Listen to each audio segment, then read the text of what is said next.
Okay. Let me record. So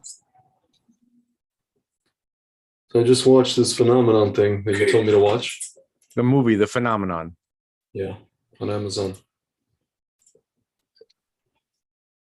I've come to the conclusion that everything these son of a bitches are doing revolves around one thing: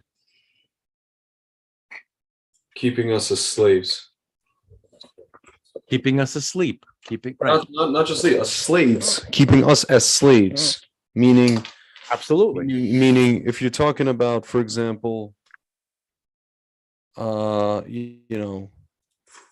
guy, what's his name, the Mellon guy, he talks about whatever we found. Just for the folks at home, he's talking about Christopher K. Mellon, who was Deputy Secretary of Defense for Intelligence.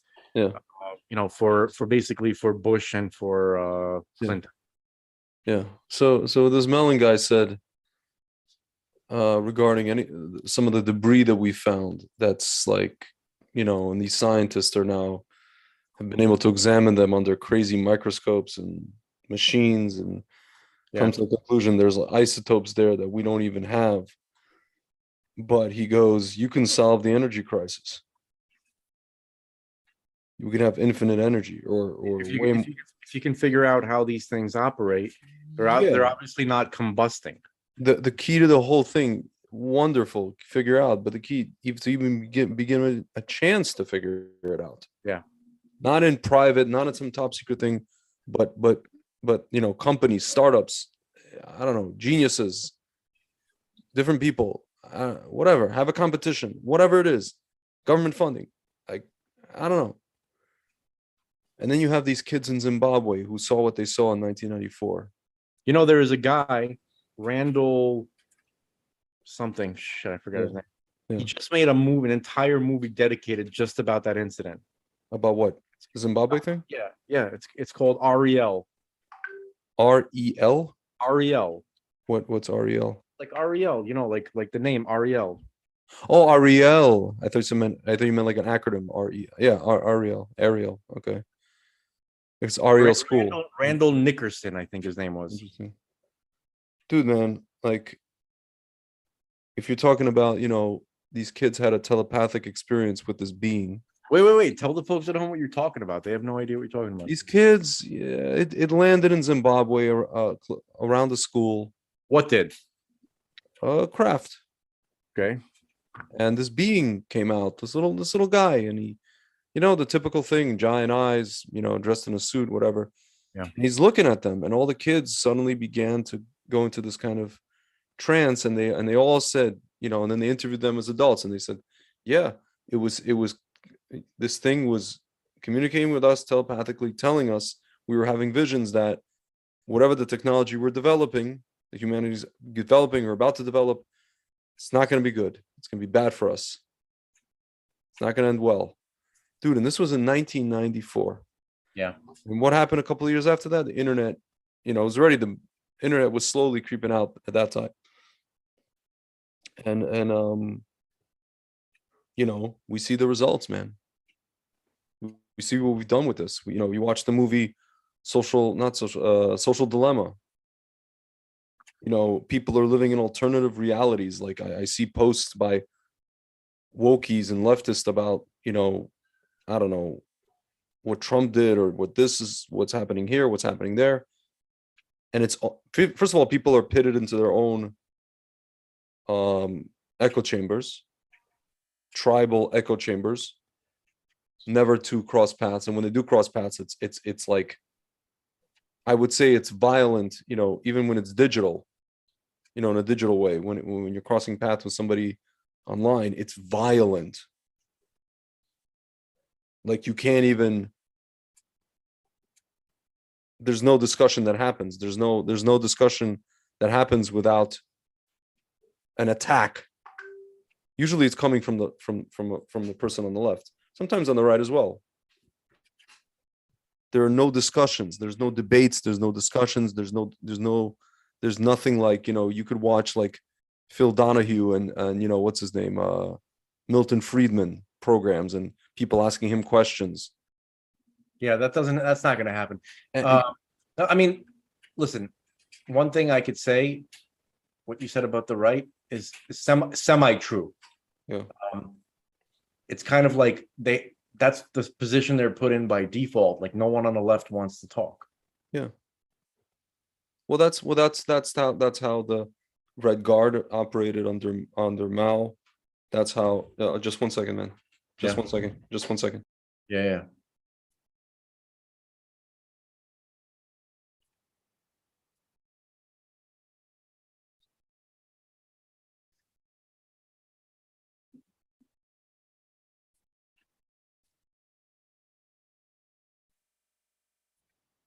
Sorry. Yeah. There was a Soviet barging in. Oh, those Russians.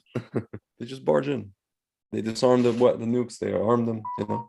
Rah, rah. Exactly. Or you know that song? It always ends with "Oh." Yep. The Russians. The Russians.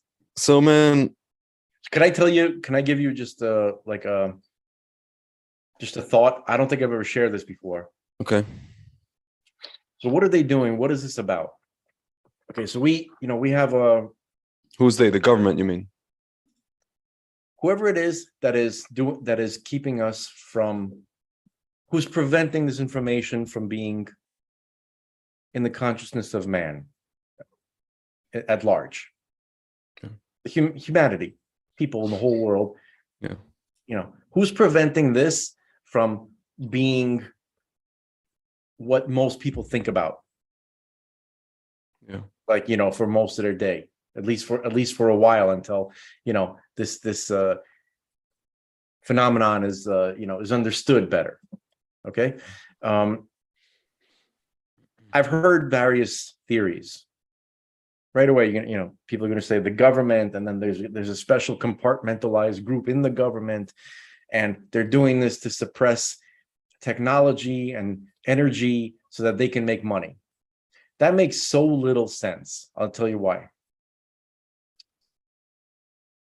If I was an oil executive and I got this technology,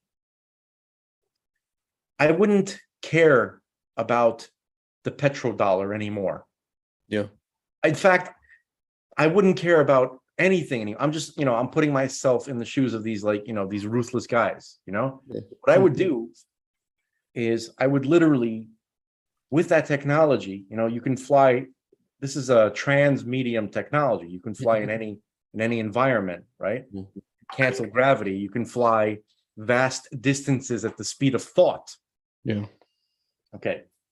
I wouldn't be wasting my time here on Earth. Yeah. I would be like surfing on Titan. Okay. You'd have to figure out how to be in that physically, how to be in right. I would be spending all day, right, just figuring out how to develop off-Earth technology and just hanging out off Earth, developing stuff on the moon, developing stuff on Mars, all over. Forget about our solar system. Anywhere, going to visit other places, other planets, especially with the Webb telescope. Now you can easily identify planets that have potential to be inhabited. And you can get there in a snap. Yeah. In 2 shakes of a Persian kitten's whiskers. Yeah. as they say, as I think that's a Will Ferrell line. Yeah. Okay.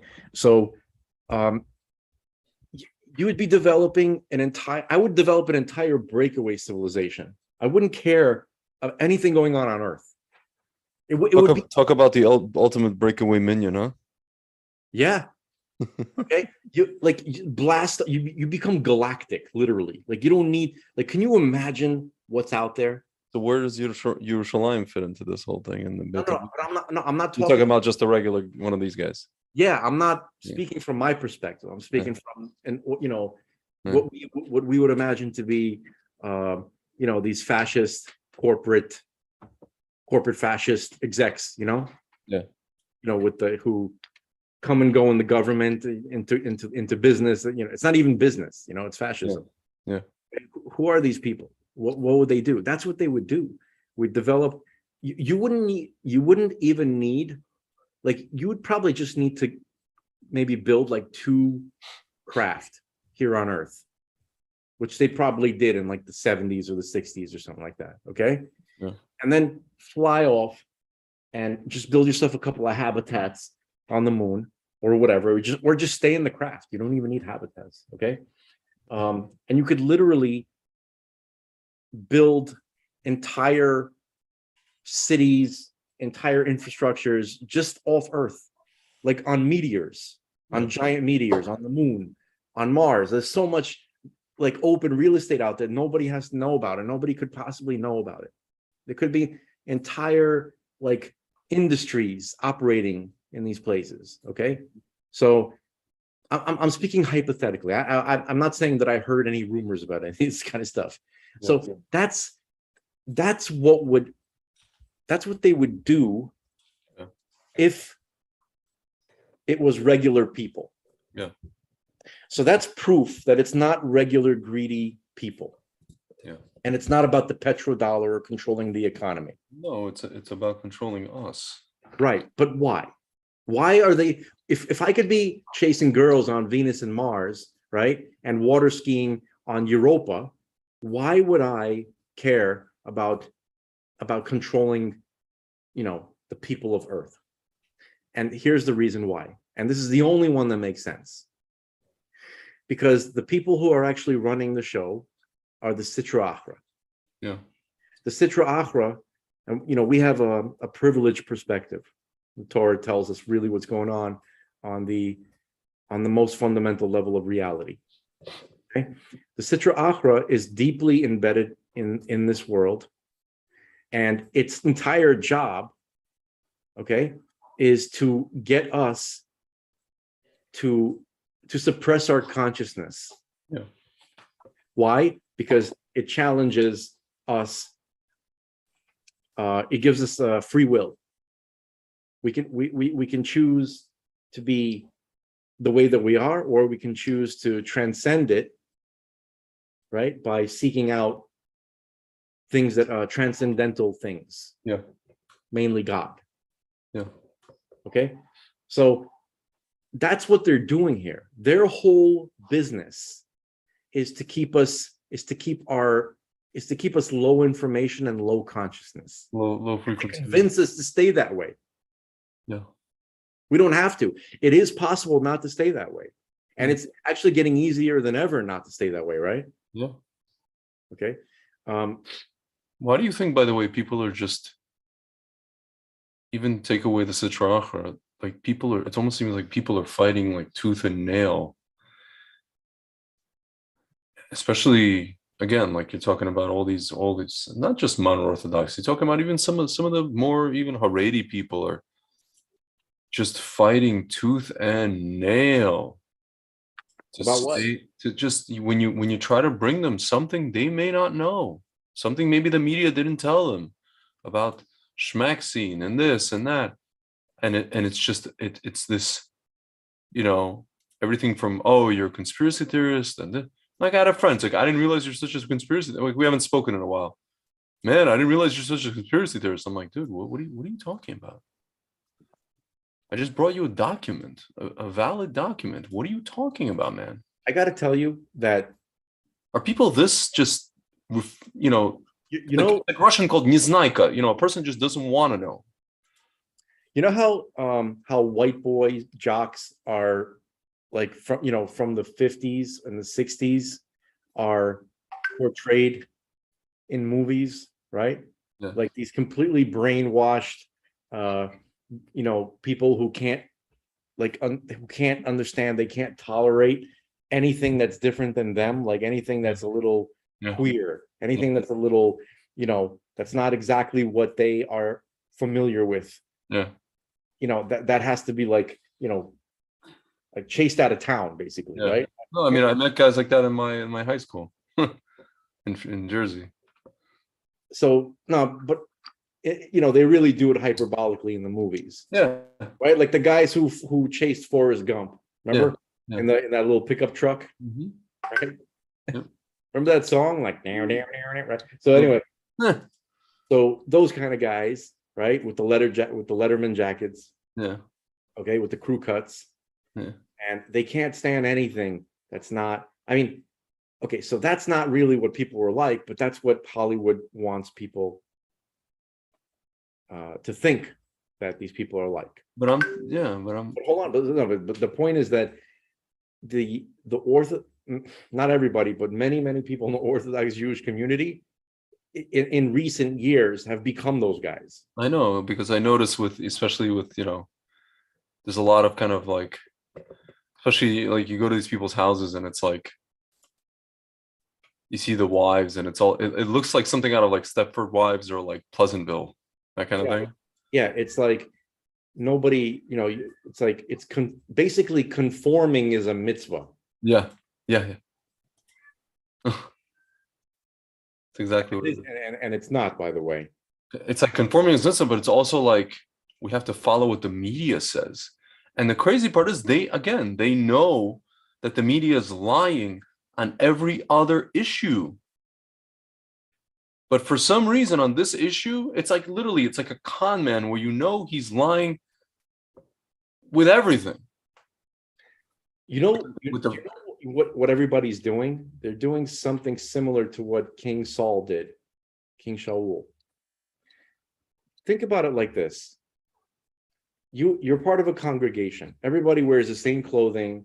All the women have the same, basically the same wig or the same snood, whatever hair covering, right?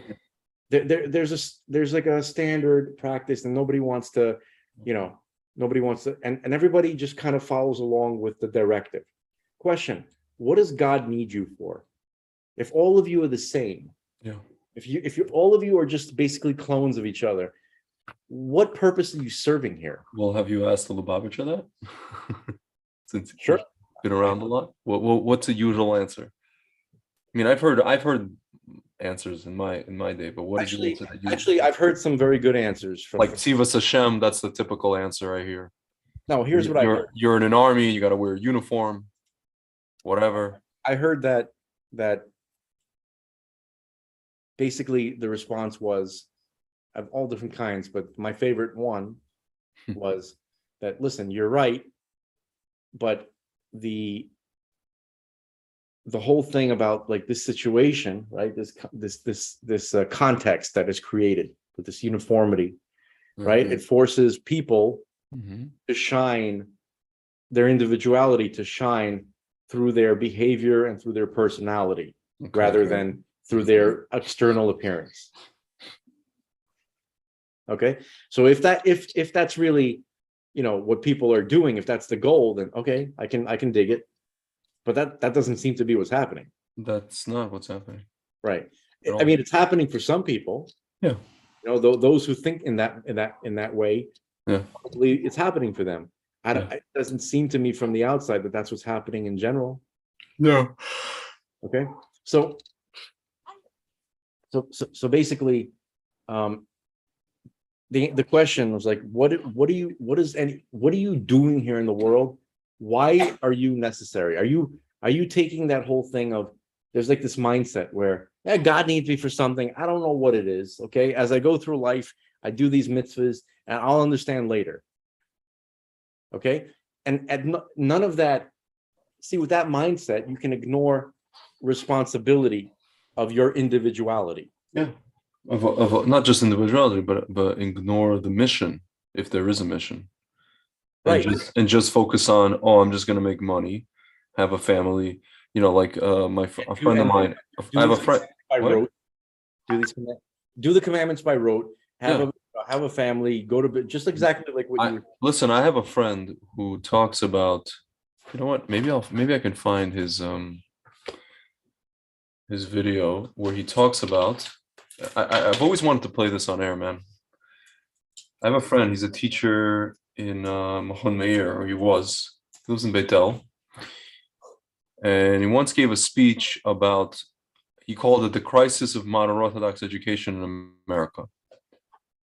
And I want to play the clip. If I can find it, please God, let me find it. Bekitzer, he basically says like this. I'm gonna paraphrase him. He says, people live in America, and what are they taught? They're taught to be the best American they can be with a keep on top. And so what's happening? People are going out, they're learning Torah, but they're going out into, like, so to speak, American Welt workforce. They're making money, and then they're teaching that's not even being a good American. I'm saying, like, just here, I'm just being general here. They're teaching their kids the same kind of modality, and the cycle just goes on.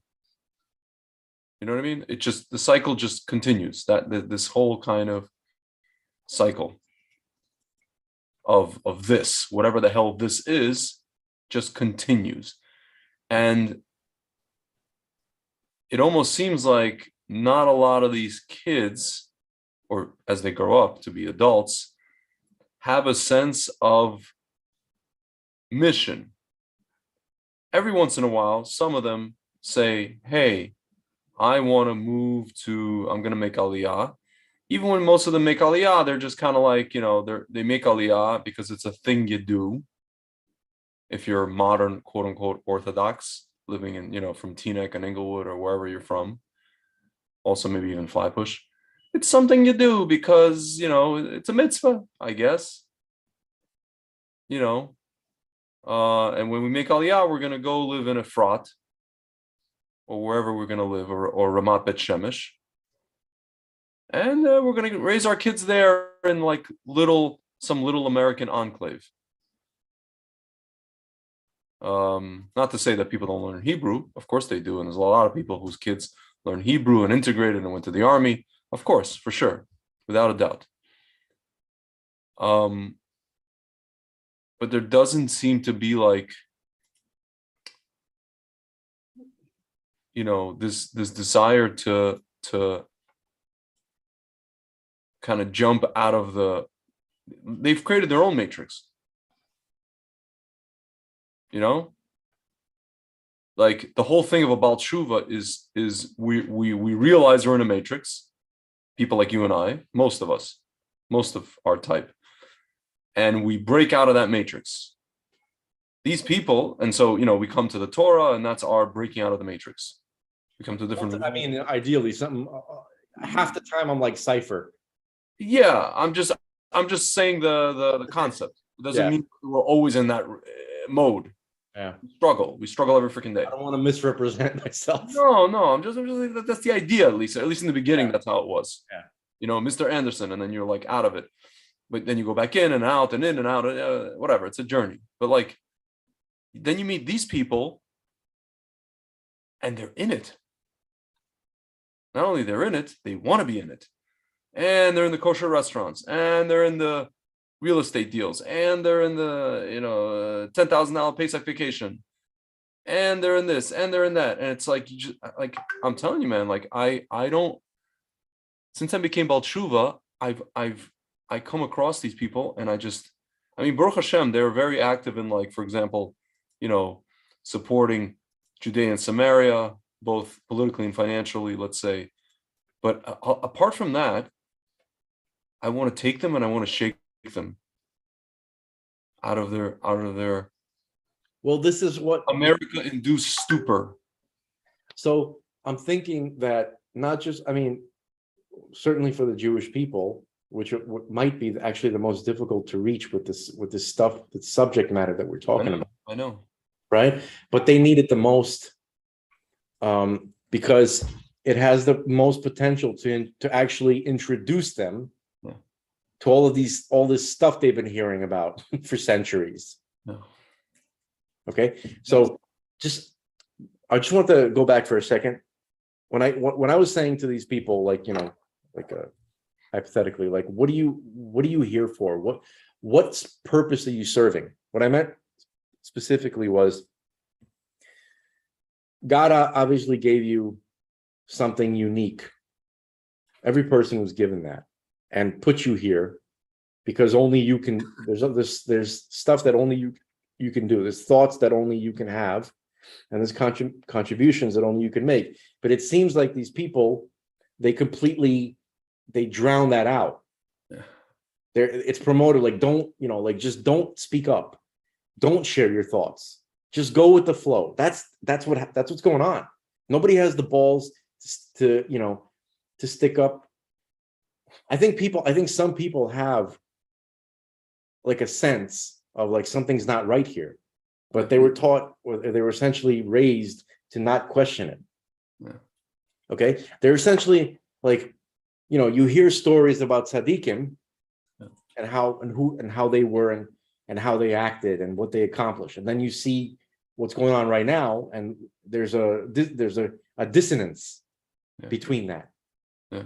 Basically, the rabbis that we have now are not what we were learning about. Okay, so then by the way, real quick, I found the clip. Can I play it? I teach another school. Yeah. Can I play it real quick before you continue? Okay. This is my friend Rabbi Yehuda Cohen speaking in Mahon Meir about, basically, I called it Goals and Aspirations of the Jewish People. This is in 2014. He was talking about like World Zionist Congress and all this kind of stuff. Yeah. Okay. I teach in other schools where I teach, 18-year-old boys and girls from modern Orthodox schools in the United States. 12 years of not inexpensive Jewish education. And first of all, they self-identify as white Americans with a Jewish religion. They don't self-identify as part of a Jewish people, right? That's the first problem. That's a big problem. We have to decolonize Jewish identity. Number two, they've been conditioned to believe that they're supposed to show their support for Israel by marching in parades, waving flags, defending Israeli government policies on campus, and going to AIPAC once a year. And that's their contribution to Jewish history. That's what they're supposed to do to show solidarity with Israel. And that's not only a lie, it's criminal. Because you were born, to be characters in the story of the Jewish people in one of the most amazing and climactic chapters of Jewish history. I get none of that sense when I come across people from Teaneck. I'm going to continue. And that is something they've been robbed of. Right? They've been taught that in the Orthodox Jewish schools, that the goal of life is to be the best, most successful, most productive American you could be, with a kippah on top, who eats in kosher restaurants. Thank you. Right? That's not what we're here to do. We're here to be characters in the story of our people. We're here to drive Jewish history forward. Right? Israel is not a football team, and diaspora Jews are not fans. We're one. Right? And we're born to be players on that team in this game. Now, the problem is, I said before, we've done amazing things. We liberated our country from the British. We revived the dead language to everyday use. Who else has done that? We've ingathered a broken and scattered people. We're not the only ancient people in the world. Let's say the Chinese. Chinese are an ancient people, right? But I'm not sure if aliens were to come to China, destroy China, and exile them all over the world, disperse the Chinese all over the world, I'm not confident 2,000 years later they'd be able to reunite in China and pick up where they left off. That's amazing. That's almost, miraculous, really. It's so hard to understand. That's why people have trouble understanding what Israel is. People can look at the state of Israel today, and they can look at Zionism, and they can say this is a colonialist movement, right? Or they can look at it and say this is an indigenous people's national liberation movement.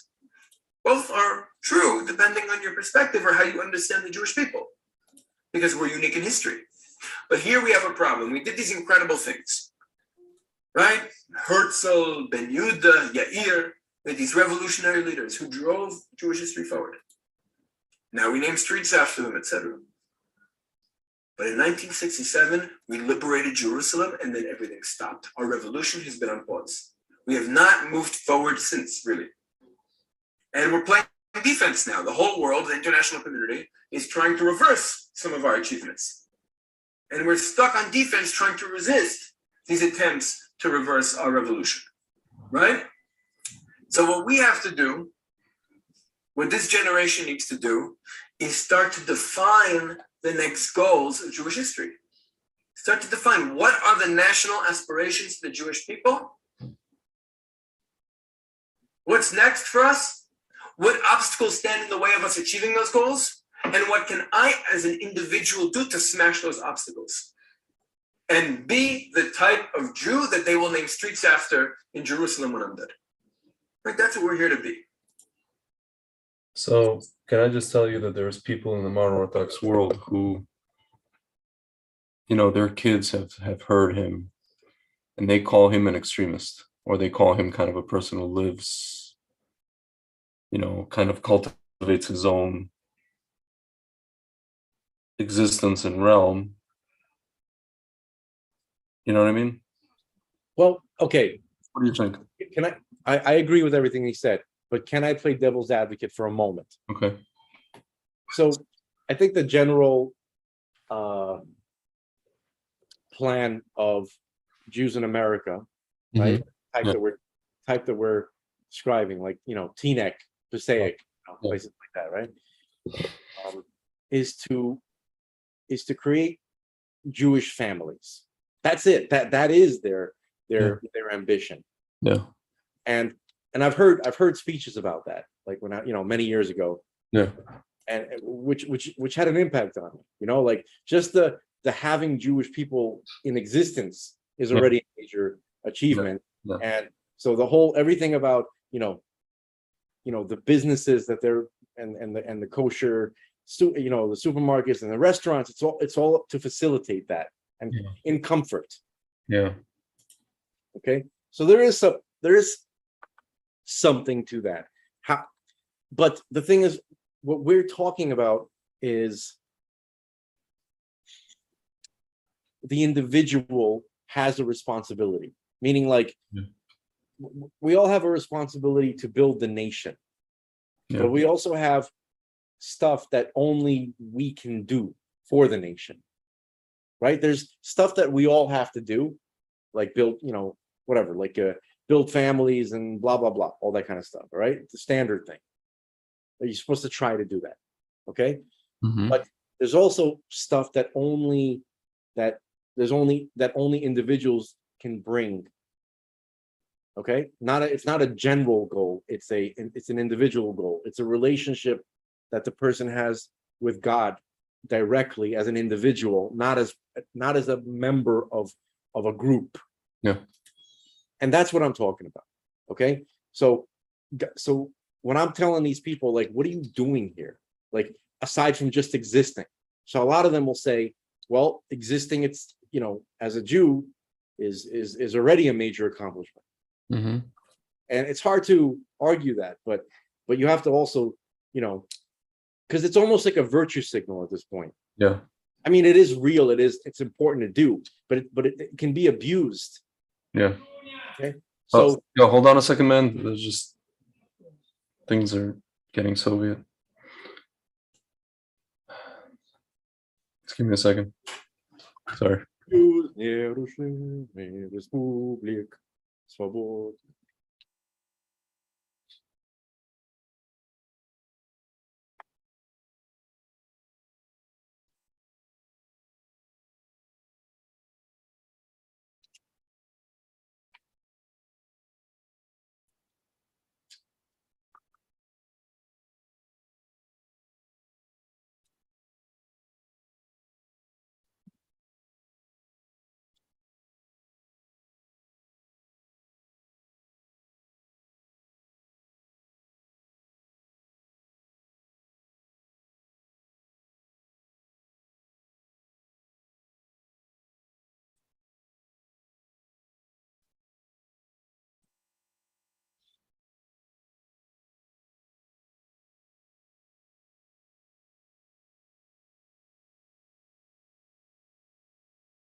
I'm back, sir. Sorry.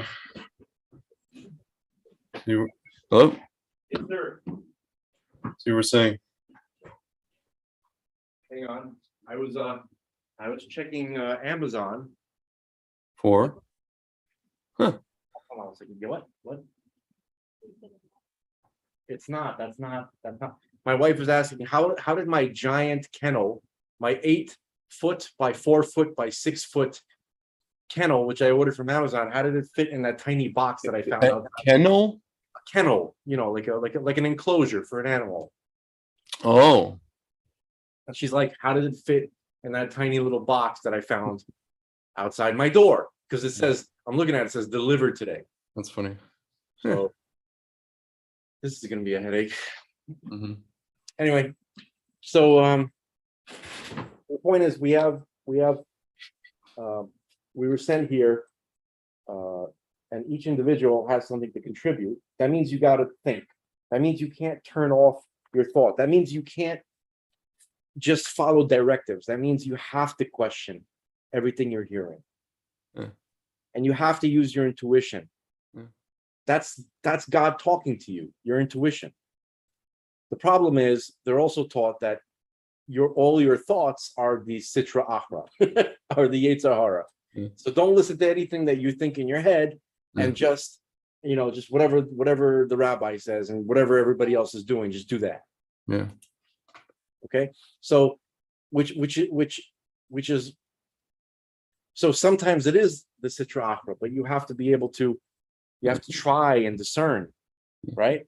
So just because the Sitra Achra also sends thoughts into your head, that doesn't mean that you have to completely abandon your own thinking process. That means you have to work through it. But nobody does that. Nobody is taught how to, nobody's even taught that it's a thing that you should try to do. At this point, that's something that used to be taught. At this point, it's not. Yeah. It's not. It's in fact, it seems like the opposite is taught. Completely abandon your own inner monologue, your intuition. So that's what do you call the still small voice? Absolutely. That is a term from Chazal. That's the Torah term. You could, the still small voice, or the bas kol, right? The bat kol, which means the daughter voice. It's hard to explain why it's called that, but basically it is a voice from heaven that every person hears every single day. It's very, very slight. It's somewhere there, but you are conscious of it for some tiny moment during the course of your day. Well, you know that joke, if you talk to God, you're a Navi. If God talks to you, you belong in the mental hospital. Right. Well, I don't get that joke because, who says that person who talks to God is a prophet? That doesn't make any sense. Yeah, no. Listen, Rav Kook said before Mashiach, we're all going to get some level of, every Jew is going to have some level of, nevuah. The Rambam said that. The Rambam said that in the era of Mashiach, prophecy will return to the world, and everybody will begin to prophesy. Yeah. So I guess getting back to like the main point, what for the Jewish people and for the rest of the world as well, right? This information. So just for the folks that don't know, for anybody tuning in just now, let me see if that's really okay for the 3 people watching right now. Okay, yes. If you're tuning in, right? Greg watched a documentary which was released last year, which was called The Phenomenon. Okay, I recommend it because after watching it, I realized that he created this beautiful compilation of the best cases historically in modern history of essentially what people call UFOs interacting with human beings, especially United States military and United States military facilities. Yeah. Okay. The reason, and Greg, as he was watching it, he was messaging me. He's saying, this is a psyop. or it could be a psyop. Yeah. Now, I would generally agree with him if I wasn't aware of all of these cases completely independently of this movie. No, what I mean, the psyop part is the part about when not the whole thing of the UFOs themselves, but the psyop part for me is when, you know, Podesta comes out and talks about, oh yeah, we tried to, you know, whatever, release, and we've hit a brick wall and all this kind of stuff. Yeah. Or, you know, you have these people called ufologists, right? It's like, it's a community, you know, kind of like the trans community, or the you know, the elbow sniffer community. Speaking of which, Governor Hochul just signed a legislation removing mentally retarded, the term mentally retarded, from state laws. From laws referring to anything referring to mentally, that says has the Russian mentally retarded. Right. For many years, that was the technical term that people used when talking about a person, let's say with Down syndrome, right? Yeah. Before it was used as, you know, as a derogatory, you know, as a joke or derogatory. Got it. Right. It used to be just a technical medical term. Yeah. Mentally retarded, right? And then it became a cultural thing, right? Yeah. So whatever, you know. Yeah. Hachol. Yeah. But basically, and wait, she did this today? Yeah. Interesting how, like, you know, are they listening to us? Dude, I'm telling you, this Bobcat Goldthwait thing and then I don't know, man. By the way, Bobcat's, like, you know, I knew, I was trying not to know that much about him. Yeah. You know, like, you know, his views and stuff like that. Like, what could he possibly be like? You know what I mean? Like, obviously he's a leftist. He's a whatever. You know what I mean? So I just didn't want to. He didn't like Reagan. Yeah, I didn't want to know him like that. Yeah. You know. Yeah. These guys are anyway. You know, I'm not gonna spend more energy railing on how stupid Hollywood. But basically, what I'm saying is, like, I think he was, just as a character, very unique and I enjoyed him very much.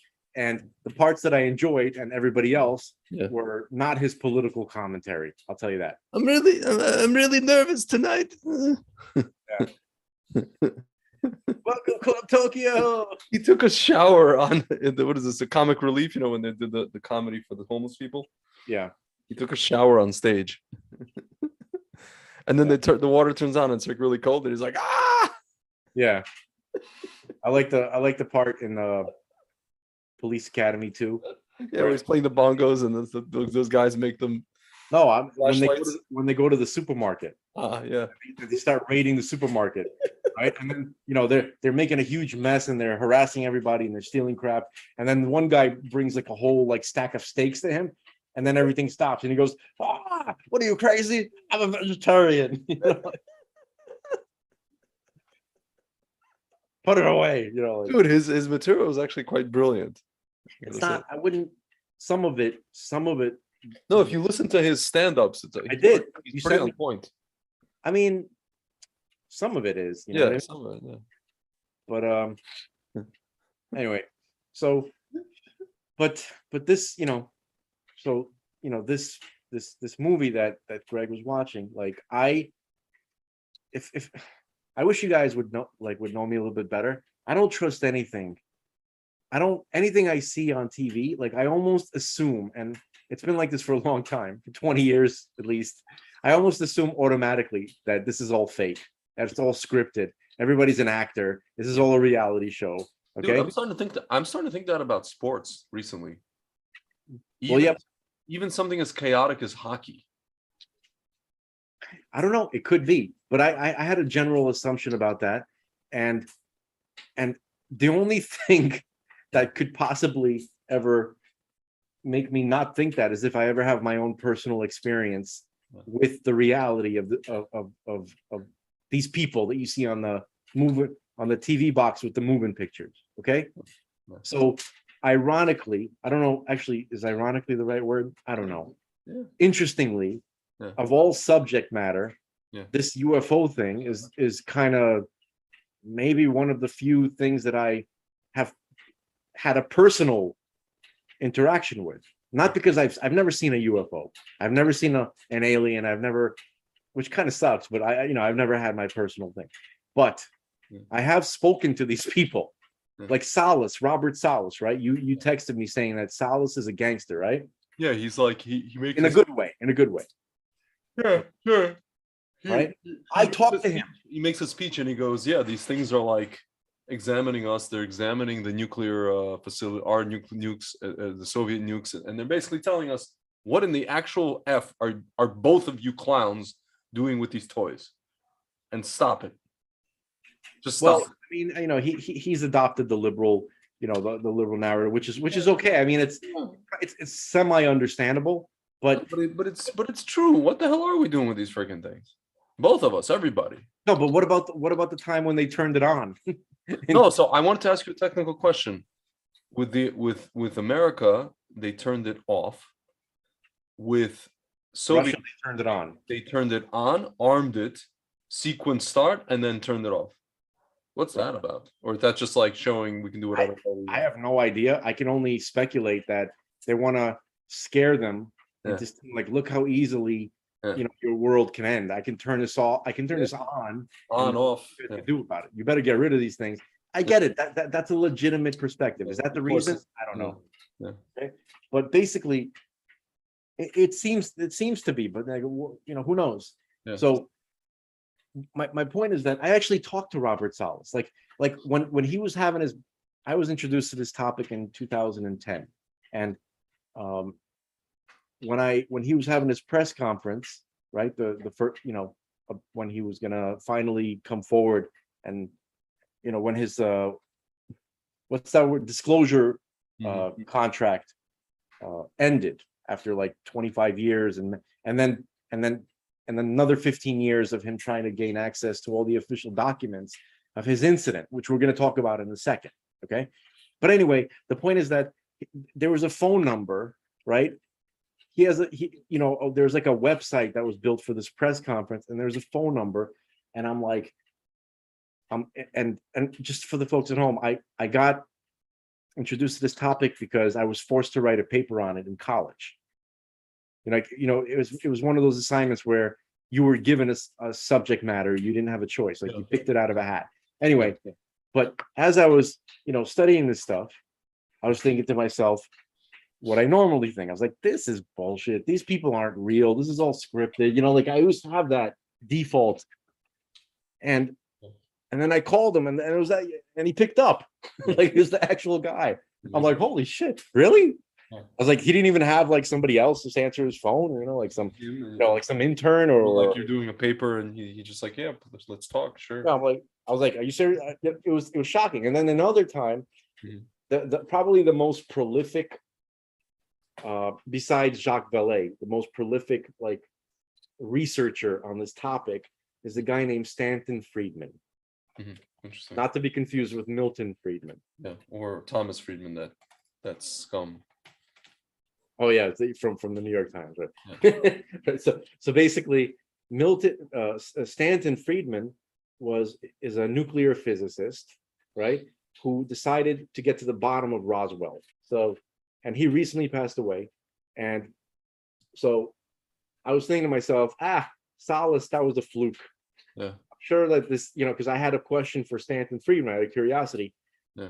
And I emailed him. The guy got back to me. I feel like these guys are like they've kind of been pushed into obscurity, and nobody really reaches out to them. So I guess they figure if somebody once in a while somebody reaches, they're like, oh, actually, someone to talk to. Actually, perhaps that's true with like a lot of these like kind of like UFO guys, right? Yeah. But these two guys are very busy. Oh yeah. Yeah, because both of them they also have their professional careers. Yeah. Like he was a aerospace, like Salas was an aerospace engineering consultant, and he was a calculus teacher in a university. He's a professor. He was always busy working, doing stuff. Stanton Friedman was a working physicist. Yeah. And he was the most, like, I guess, celebrated from the serious researchers, and the people who are interested in this topic are not overly numerous, but there's enough to keep at least certain people busy. So it took him about a month to get back to me. But I was just surprised that he did. It passed away not too long after that. Right. But it was kind of, so I was like, all right, I mean, I guess these people actually are real. And I have tried to reach out to other personalities, like not celebrities. I was never interested in that, but I did try to reach out to Michio Kaku after the Fukushima incident. And I never received a reply, stuff like that. I was like, he's not real. He's very he's fake. No, he's not. He's a real teacher at City College. It's crazy. Anyway, so that's I think that's just like a funny kind of like anecdotal thing that of all topics, that you're gonna bump into, this is the only one that I actually think has some level of reality to it, because I've actually spoken to the main people. I just got, I got through to them. I wasn't even trying. I was a complete newbie. Sure. Anyway, so just speaking of Robert Salas, we've mentioned his incident a couple of times already, but just because I'm going to quickly summarize. He's a nuclear missile launch officer. Okay, he was responsible for launching, if necessary,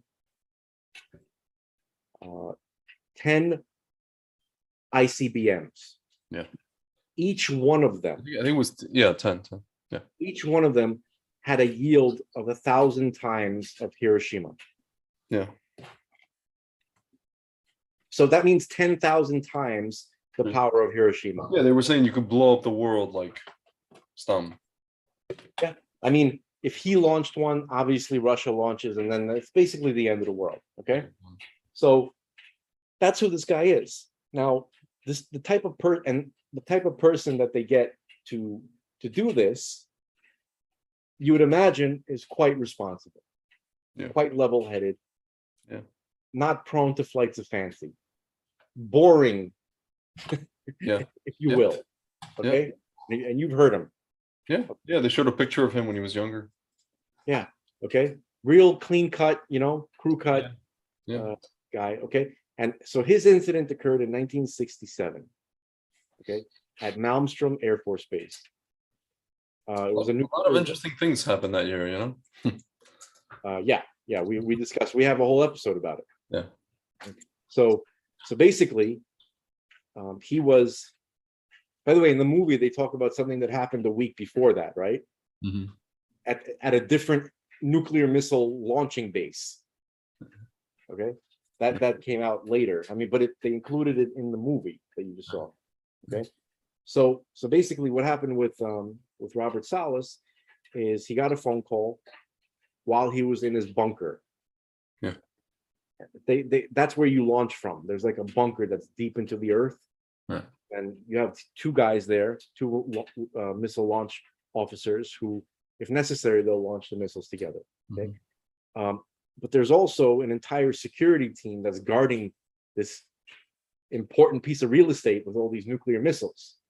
You can imagine what kind of guys they would hire to be security for this type of place. Okay, they were Army and Air Force, like MPs and stuff like that.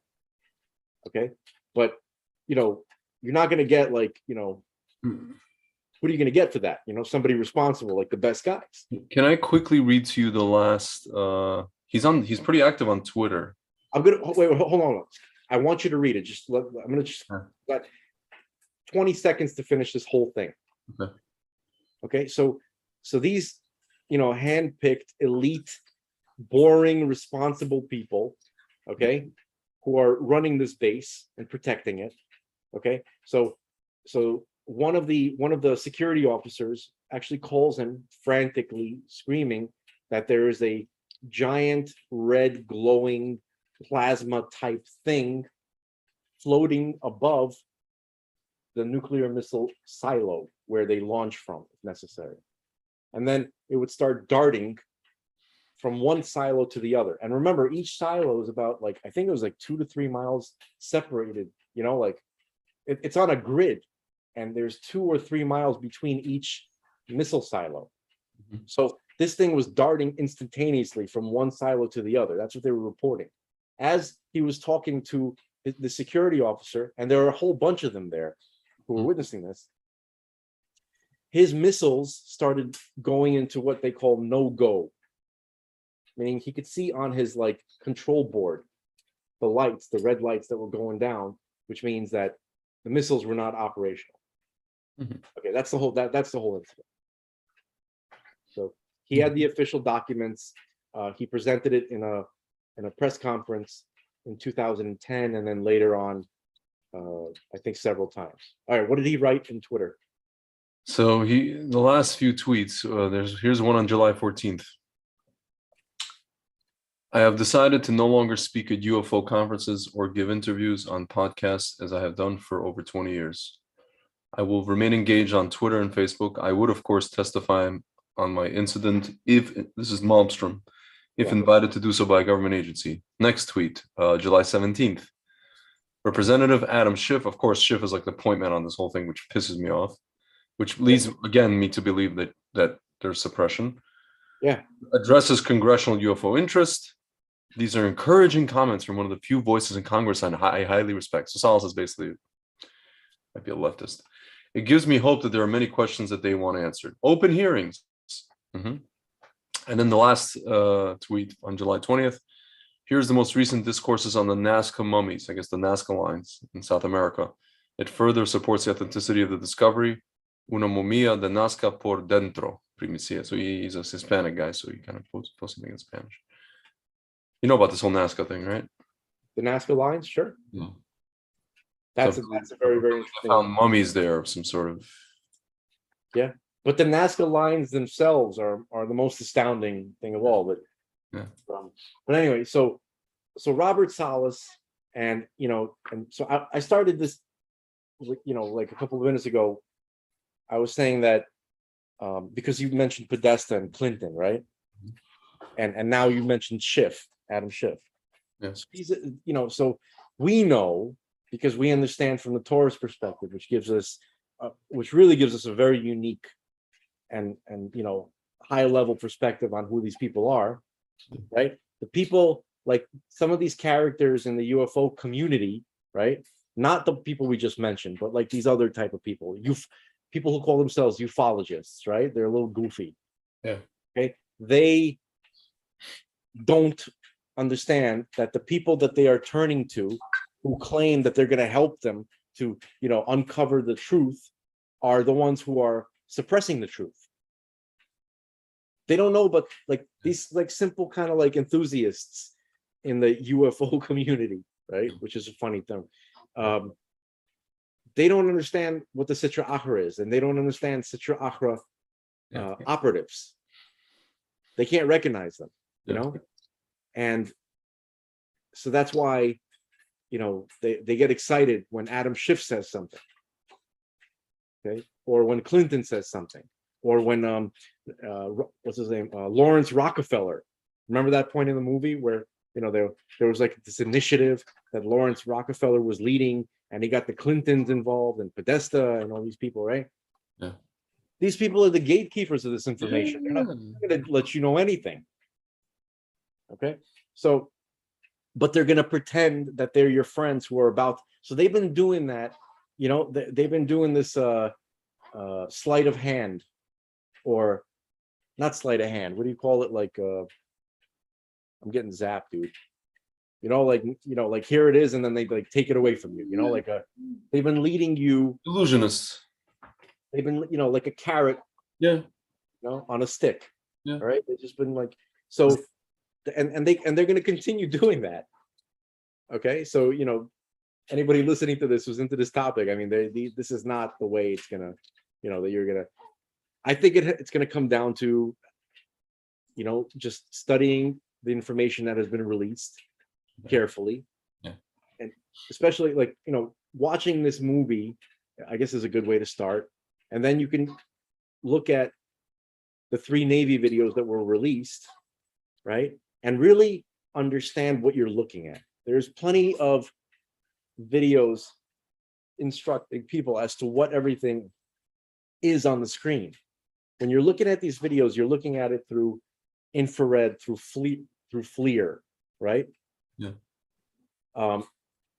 Which are special cameras that help American pilots identify aircraft from large distances, okay, with a tremendous level of accuracy. Yeah.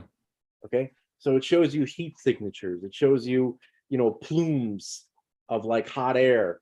Like it shows you temperature differences. Like the object itself, I can't remember if white means hot or dark means hot, because I know in some cases, like it depends on what setting you put it on, right?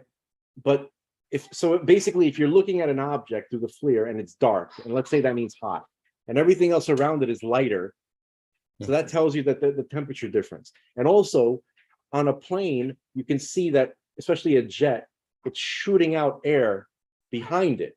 It's sucking air in and shooting it out, pushing. That's how it pushes itself forward. And you could see that the air coming in is much cooler than the air going out. So they use all this kind of stuff to identify aircraft. Yeah. Because and to identify engines of different aircraft. Yeah. Okay, because they have heat signatures. Everything has like a signature that can be identified quickly. Okay, and in after the year 2000, this stuff has gotten so sophisticated you wouldn't believe it. I mean, like they could see like the balls on a butterfly. Yep. You know what I mean? It's really sophisticated. Yeah, it's like that joke with the giving the fly circumcision. Yeah. Yeah. Okay, so it's really that accurate. That's not even hyperbole. Okay, so these videos are showing things. They're showing aircraft that have no hot air coming out of it at all. They have no flight surfaces. Mm-hmm. Okay, anybody who has the slightest bit of physics education, right? They have some level of understanding as to how a plane stays aloft. Yeah. How it has to be moving, it can't hover. Yeah. Also, when it turns, it has to bank to the left or to the right, right? These objects, they bank to the left and they keep going forward. That's impossible. Yeah. You understand? So by physics, anybody who's just gives a slight damn about trying to understand a little bit, those videos released are already the Marshmallow Man. Listen, I think the fact that it goes back to what we always say. Again, one of the narrators of those newsreels in the 50s that they showed in this phenomenon thing was Bob Hope. If you're using Bob Hope as a narrator for one of these things, and you could see that they were since back then were given instructions how to cover this up and how to do PR games and all this kind of stuff. All these army guys and all these guys. Dude, they've managed to Disney. Bob Hope, man. What? What's your beef with Bob Hope? No, it's not my beef. What I'm saying is they've managed to Disneyfication of this whole situation over the last 70 years. They've Disneyfied it to the point where people cannot bring themselves to care. They don't care. Nobody cares. Okay, so because it's cute. It's like caring about gematria for Orthodox Jews. Most don't care because it's not I have a friend that calls it cute. Stupid. Right. It's because of ignorance. That's what it is. It's because most people are not able to recognize something amazing because it requires a little bit of background. Yeah. Kind of understand. Not just background, but also the realization that something is real. And also that might somehow affect your life, because a lot of people ask, like, okay, this is real. Again, it goes back to the whole thing of, but on a day-to-day basis, how does this affect my life? I still have to go out and buy bread or whatever. Me knowing about the Zimbabwe kids with the telepathy, like for people like you and I, we, as my mother likes to say, we live in the world of ideas. It matters because it matters because that's for most people it doesn't freaking matter. But that's exactly the point. Mm-hmm. Okay, that's what people need to understand, that by learning about this topic, there's not supposed to be immediately, like, you're not supposed to have a brand new, better plasma screen TV. Yeah. Okay. No, they don't want that. They what they want to know is, how does this? I'm just being a wise guy. I'm just saying that, like, that basically, they're like, well, how does that affect my daily life? Well, if you give it some thought, right? If you start to ask some questions, it'll affect your daily life. Well, It'll man, open up your mind to further levels of consciousness. Can I tell you something? It all goes back to what we were talking about before, and this is something that I found in a lot of even girls who become, let's say girls in particular, who become Balshuva, or girls who grow up from. There's just a lot of stuff that happens, or a lot of things that, let's say, have been created or have been put into the Orthodox world, which absolves a person who has already enough on their plate with, taking care of kids or whatever it is, from thinking. Зачем думать?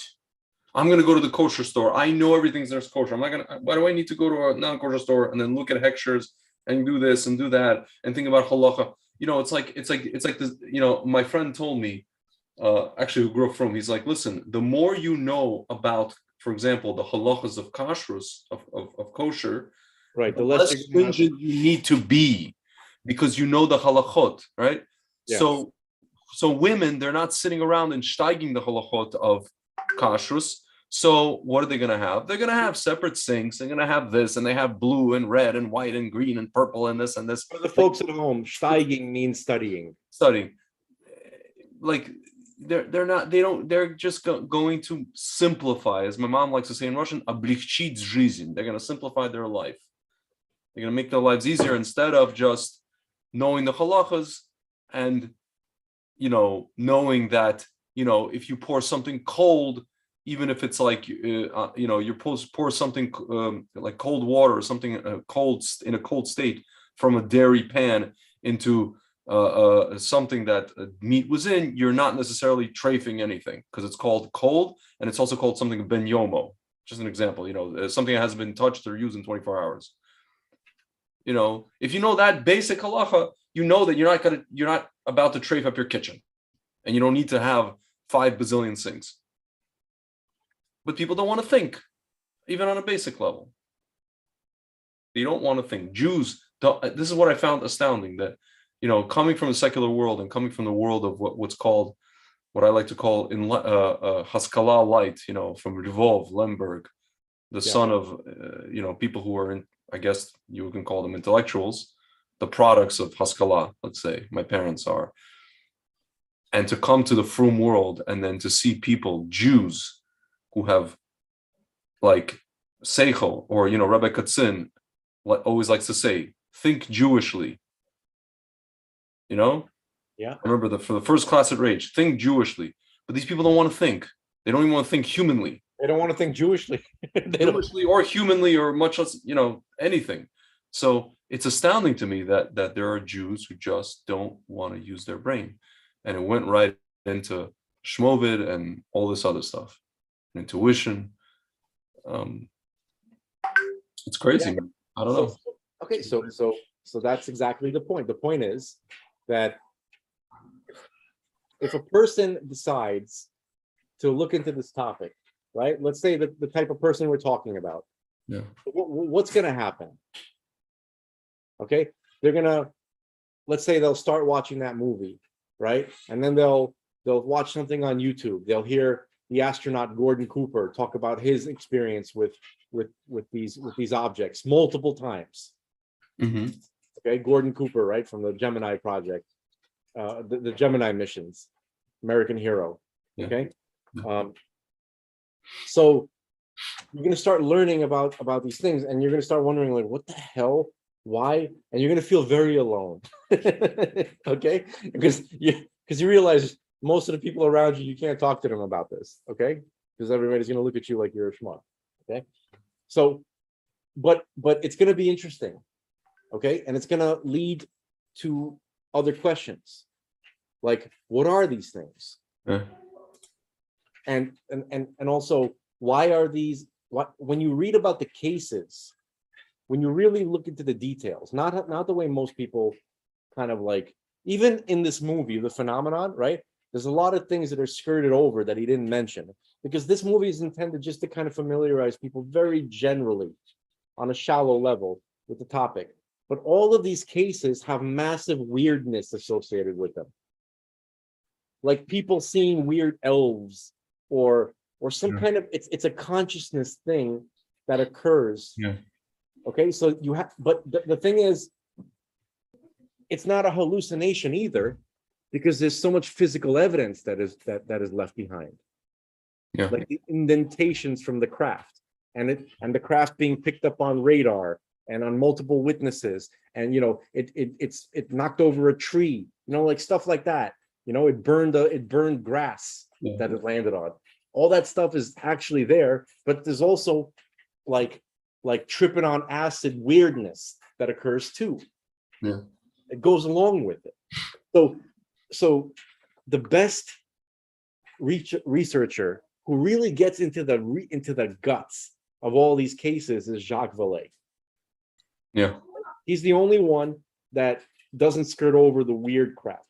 Most of these UFO researchers who they want to bring credibility to this topic, they will completely ignore, like some guy, for instance, some guy, he saw UFO, hanging out on the power lines, right? And then, it was dropping molten metal, right? And then there was like a symbol, right? And then he caught it on film. And then some other lady, like on the other side of the hill, right, also caught it on film from a different angle, right? But then those two people will tell you, yeah, but the gremlins came. But so the UFO researcher, he's not going to tell you about the gremlins. He's going to tell you about, the stuff that everybody can buy, which is real. But he's not going to mention the gremlins, because he realizes that's going to screw up the whole thing. But Jacques Vallée mentions the gremlins. Yo, can I tell you something? I noticed there's a pattern. As much as I think there's like a running gag between my friends and I that the French are gay, I gotta say, man, the last couple of years, you have Luc Montagnier, of blessed memory. You have that doctor who actually he was the one that came up with the HCQ treatment in France. What's his name? No. You're talking about Didier Raoult. Raoult, but I'm saying like he was also instrumental in something similar to what your brother was doing. Well, he was missing the primary ingredient, but whatever. Anyway, I'm just saying, like, he's also derided. He's very much derided in Europe. And then you have. I just wanted to mention, I'm very grateful to him, because he actually supported my brother when I know. It became clear what was going on. But while he was doing his studies on his people in his institute, he was having a lower success rate than my brother. But his success rate was still pretty good. And the reason was, it was an accident. It was a fluke that the food that they were feeding them was rich in zinc. Huh. So I mean, I didn't want to get into the wiring of it. I just want to say that France is proving to be like producing people who are willing to go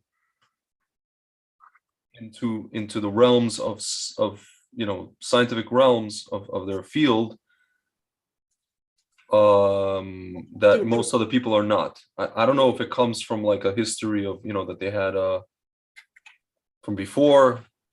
Oh man, every country has an amazing contribution. Of course, but I'm noticing a pattern with the French are gay. We're just teasing. We're not actually. Nobody's serious about that.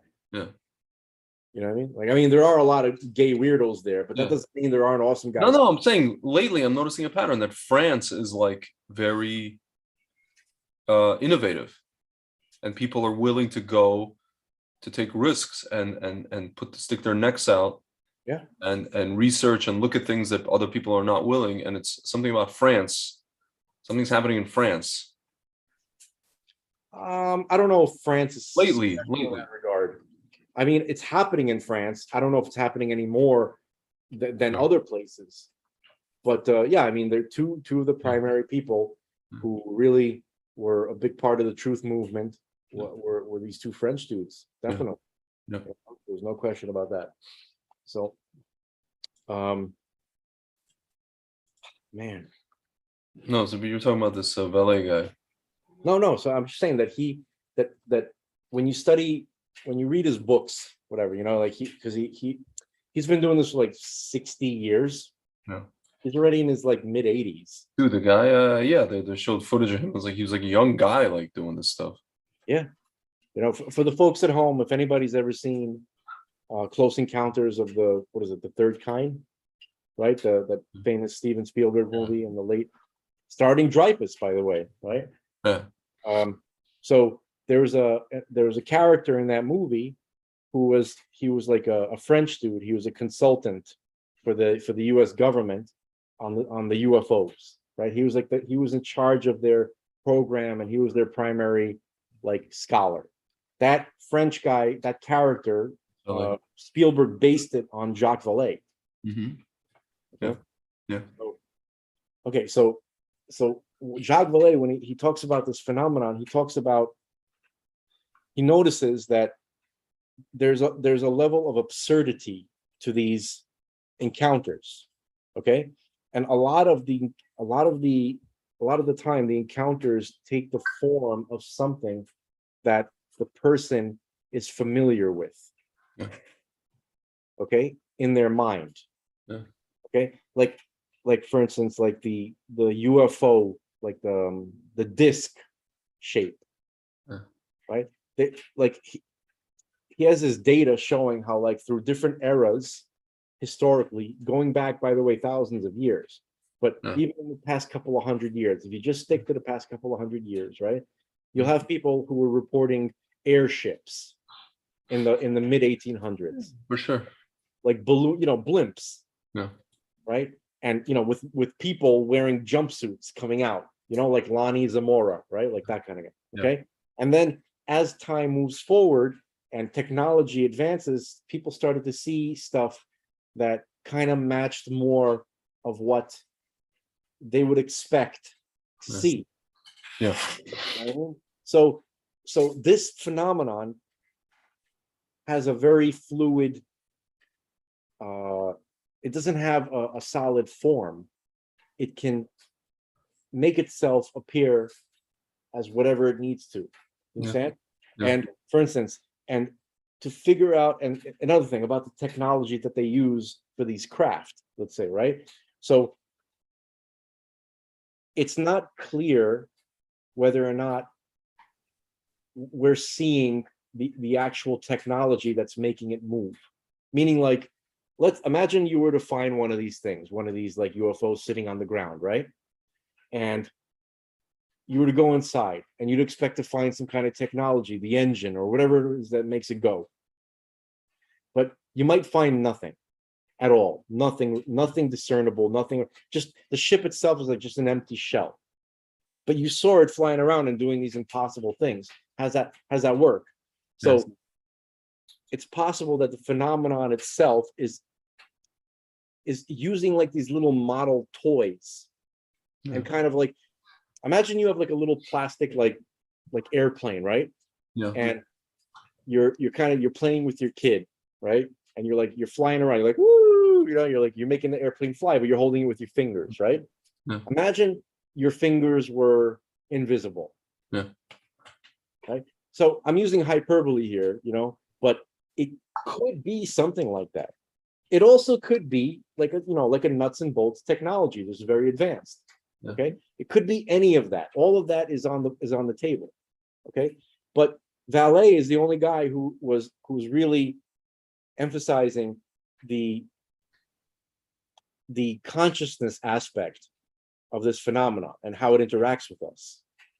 And what further solidifies my opinion about him that he's the leading researcher in this, mm-hmm. is because most of his conclusions are matching with what the Torah describes about the type of phenomenon that Chazal were aware of and interacting with regularly.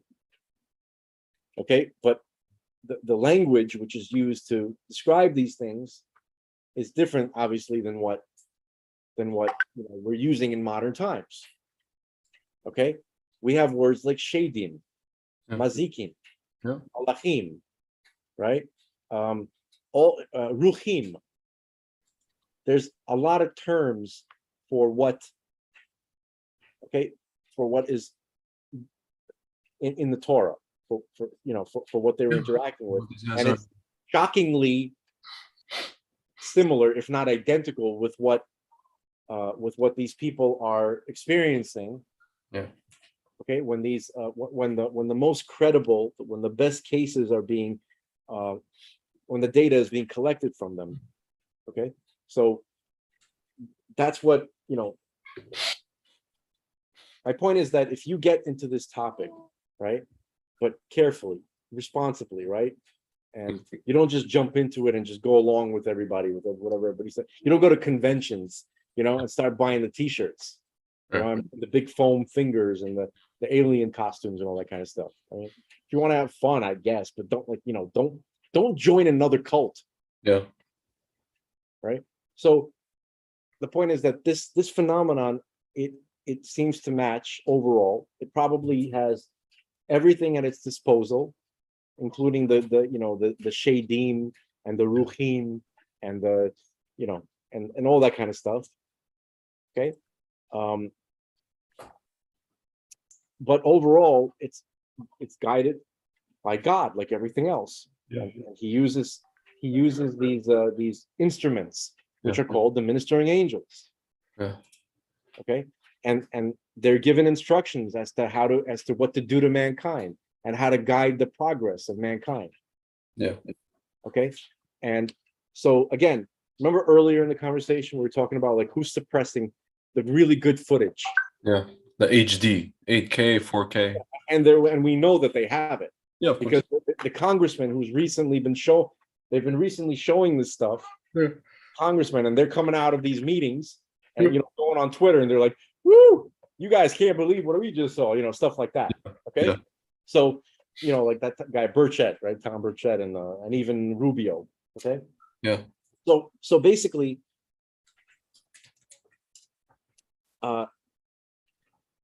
if you were to get into this topic, right, and you also had some Torah familiarity, you would start to see things begin to match up. Okay, and you'd understand how to look at this topic. You really understand how to frame it. Yeah. Okay, and that's what it would lead to, Greg. Yeah. Okay, which would expand people's consciousness to true spiritual phenomena, not just simple societal moralistic stuff, which is where we're operating now. Okay, you go to Orthodox community, all right, and let's do relatively speaking. Mm-hmm. In the Orthodox community, you're likely to find the highest ratio of truly spiritual people and people who have high level consciousness and awareness of spiritual reality. Mm. Okay, in comparison to other societies, it will be a much higher ratio. However, it's still a minority. Yeah. Most people are just not hooked in consciously to anything that can be considered spiritual, and they don't believe it either. They're just part of a community. Mm-hmm. Right. So this topic, which is poking its ass into our consciousness and into the news, right, is trying to provoke these people to look at it and to look at it a little bit. It's like it made it really easy too. Like just go on YouTube, look up Tucker Carlson, and listen to the fighter pilots, and listen to the guys who have the key to nuclear missiles. Don't get it. You don't need to get into the gremlins. Just look at this kind of stuff that the most amazing stuff. Yeah. Like listen to the astronauts like Gordon Cooper and Edgar Mitchell. Yeah. Okay, and many other astronauts, including Russian astronauts. Okay, listen to what they have to say. You know what I mean? Like it should create an interest in your mind. It should cause you to ask questions and to seek the answers. That's what this is about. It's literally about shaking your brains like free. You understand? Not your brains, your mind. You know, like everybody's mind is trapped, including my own. Yeah. That's what this is about. It's not about like anything else. What people don't understand, and I think this might be what it boils down to. I think we're about to reach something here. Yeah.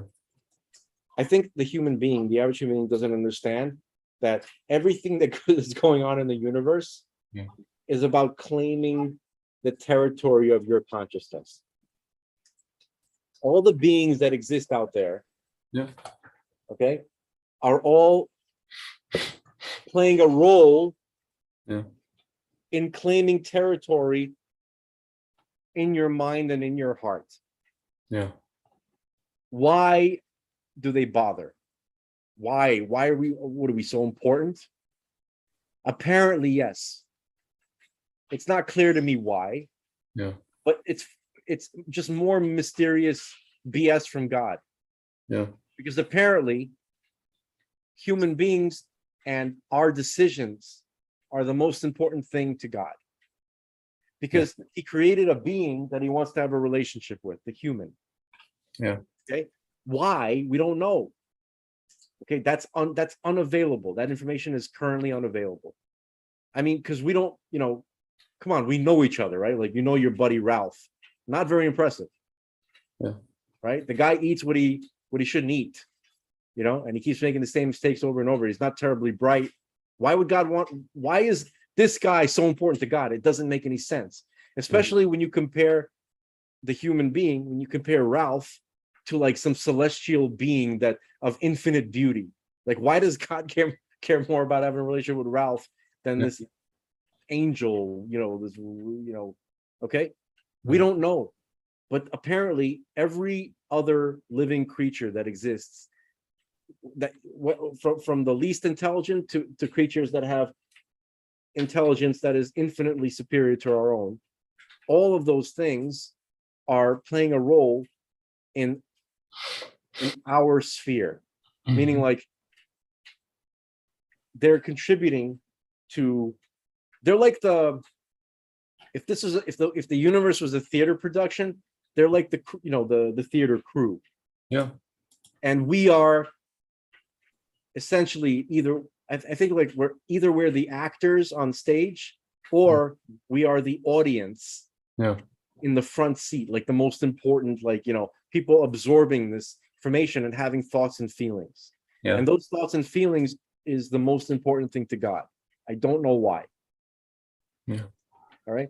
And it's if you think about it, Hashem quote unquote thought the world into existence, Yeah. And also there was quote unquote felt it, whatever that means. You know what I mean? Yeah. So our thoughts and feelings apparently are the primary currency in God's creation. Yeah. Okay. So that's what this is all about.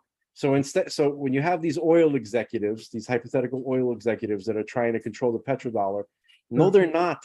If they had this technology, if they could do what these beings, these UFO things, if they could do what they do, they would be like ripping through some galaxy somewhere. You know what I mean? Like picking up chicks. Yeah. They wouldn't be hanging out here. Okay. Yeah. So why are they here? Because it's for what we just said. Okay. This is the primary theater of operations. Yeah. Okay. Human beings here on Earth.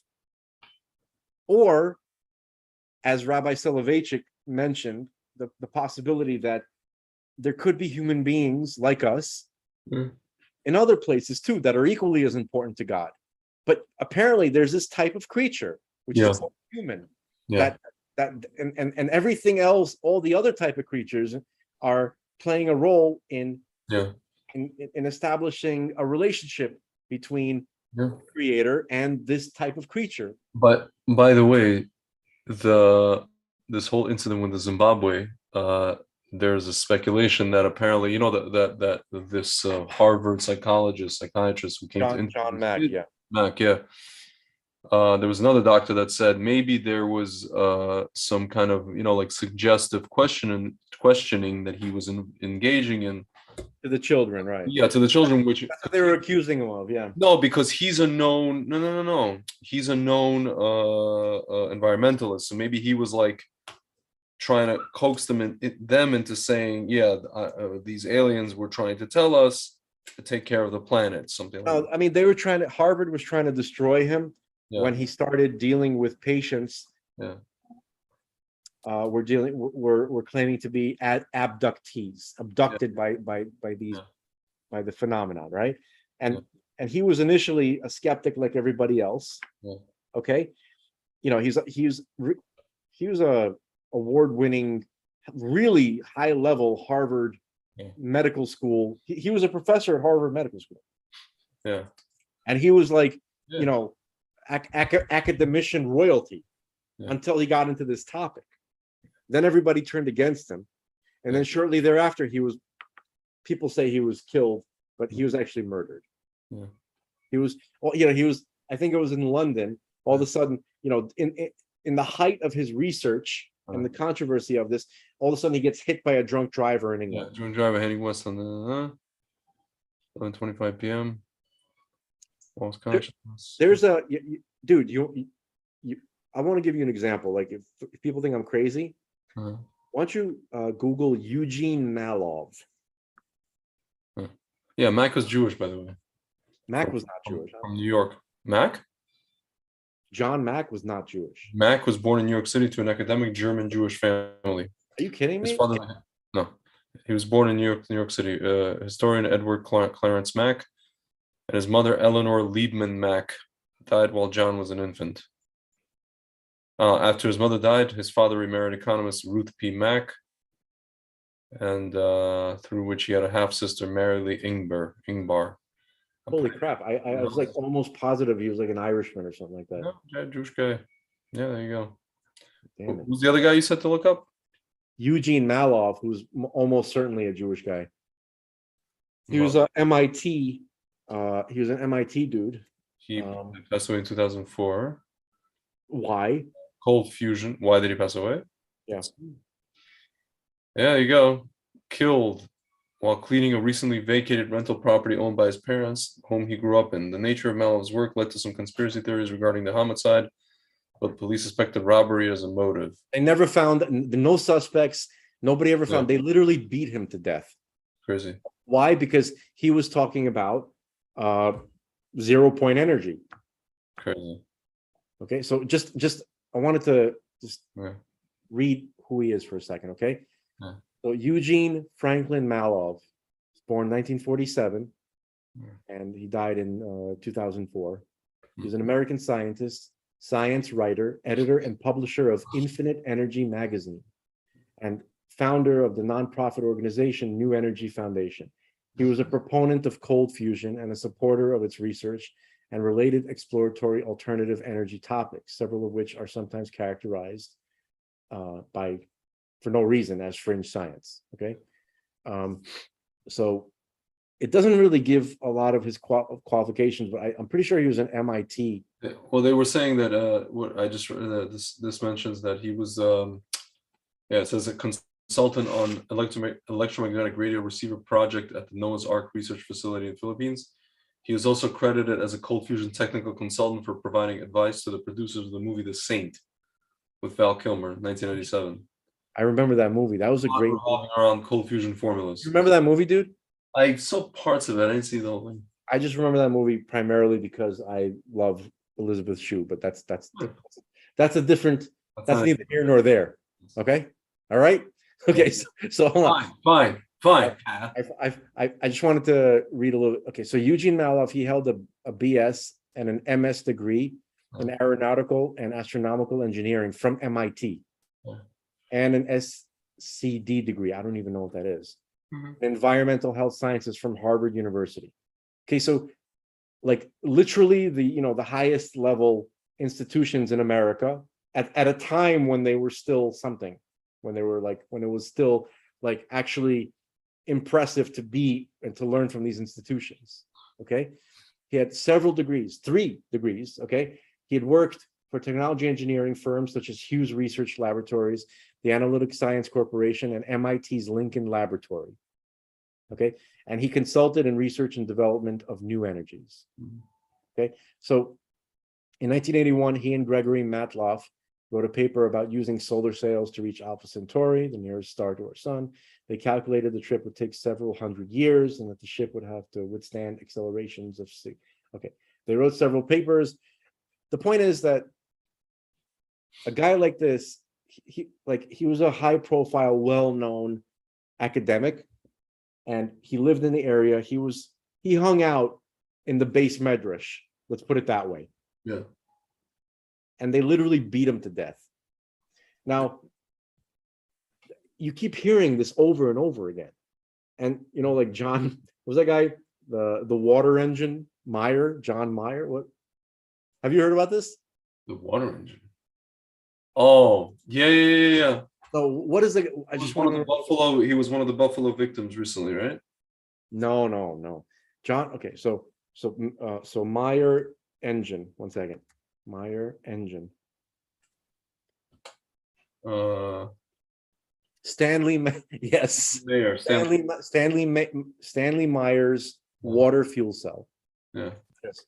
The water fuel cell is a technical design of they put in quotes, perpetual motion machine, which is an insult in the engineering field. Okay. It's created by American Stanley Allen Meyer. Okay. Meyer claimed that an automobile retrofitted with a device could use water as fuel instead of gasoline, which he proved. It was on the news a lot. Yeah. He drove the car. Anyway, yeah. Meyer's claims about his water fuel cell and the car that it powered were found to be fraudulent by an Ohio court in 1996. Hold on. Let's just jump to Meyer's death. Stanley Meyer died suddenly on March 20th in 1998 while dining at a restaurant. Yeah, it's called poison. His brother claimed that during a meeting with 2 Belgian investors in a restaurant, it was actually the way that I heard the witnesses talk about this when I was looking into this, talking to oil executives. Mm-hmm. He was meeting with them from the Gulf states. Yeah. Okay. After an investigation, Actually, well, hold on a second. He suddenly ran outside saying they poisoned me. Yeah. After an investigation, the Grove City police went with the Franklin County coroner report that ruled that Meyer, who had high blood pressure, died of cerebral aneurysm. Oh, God. Yeah. Drunk driver, cerebral aneurysm. Like the cops who are, the cops of the city, Clearwater, Florida. They're basically the official cops of Scientology. So they're on the take of the Church of Scientology. So we can't talk about this all night, but three prominent examples. Yeah. Okay, there's so many more. Yeah. They're just whacking people. Yep. Okay. And the reason it's so easy to whack is because you listening, or not you, but probably your friends and family, are just so easy to fool and to put to sleep. Yeah. All right. Think about a water engine. Yeah. It's crazy. Even that, can you imagine how even that would transform the entire earth? Think about it. Yeah. Whatever. So, yeah. So the point, so again, whatever is right. What happened? Yeah. I said whatever is right. And you said whatever. Yeah. Yeah. So basically, again, just to kind of drive the point home, the reason why this information is being suppressed, the reason why people who are associated with this technology, who are aware of it, who possibly are using it, right, are still here hanging out with us, is because when it comes down to the most fundamental level of reality, God runs the universe to facilitate our ability to think and feel. Yeah. And whatever it is that we think and feel, that's the product that we're producing. That's the one that matters to God. Yeah.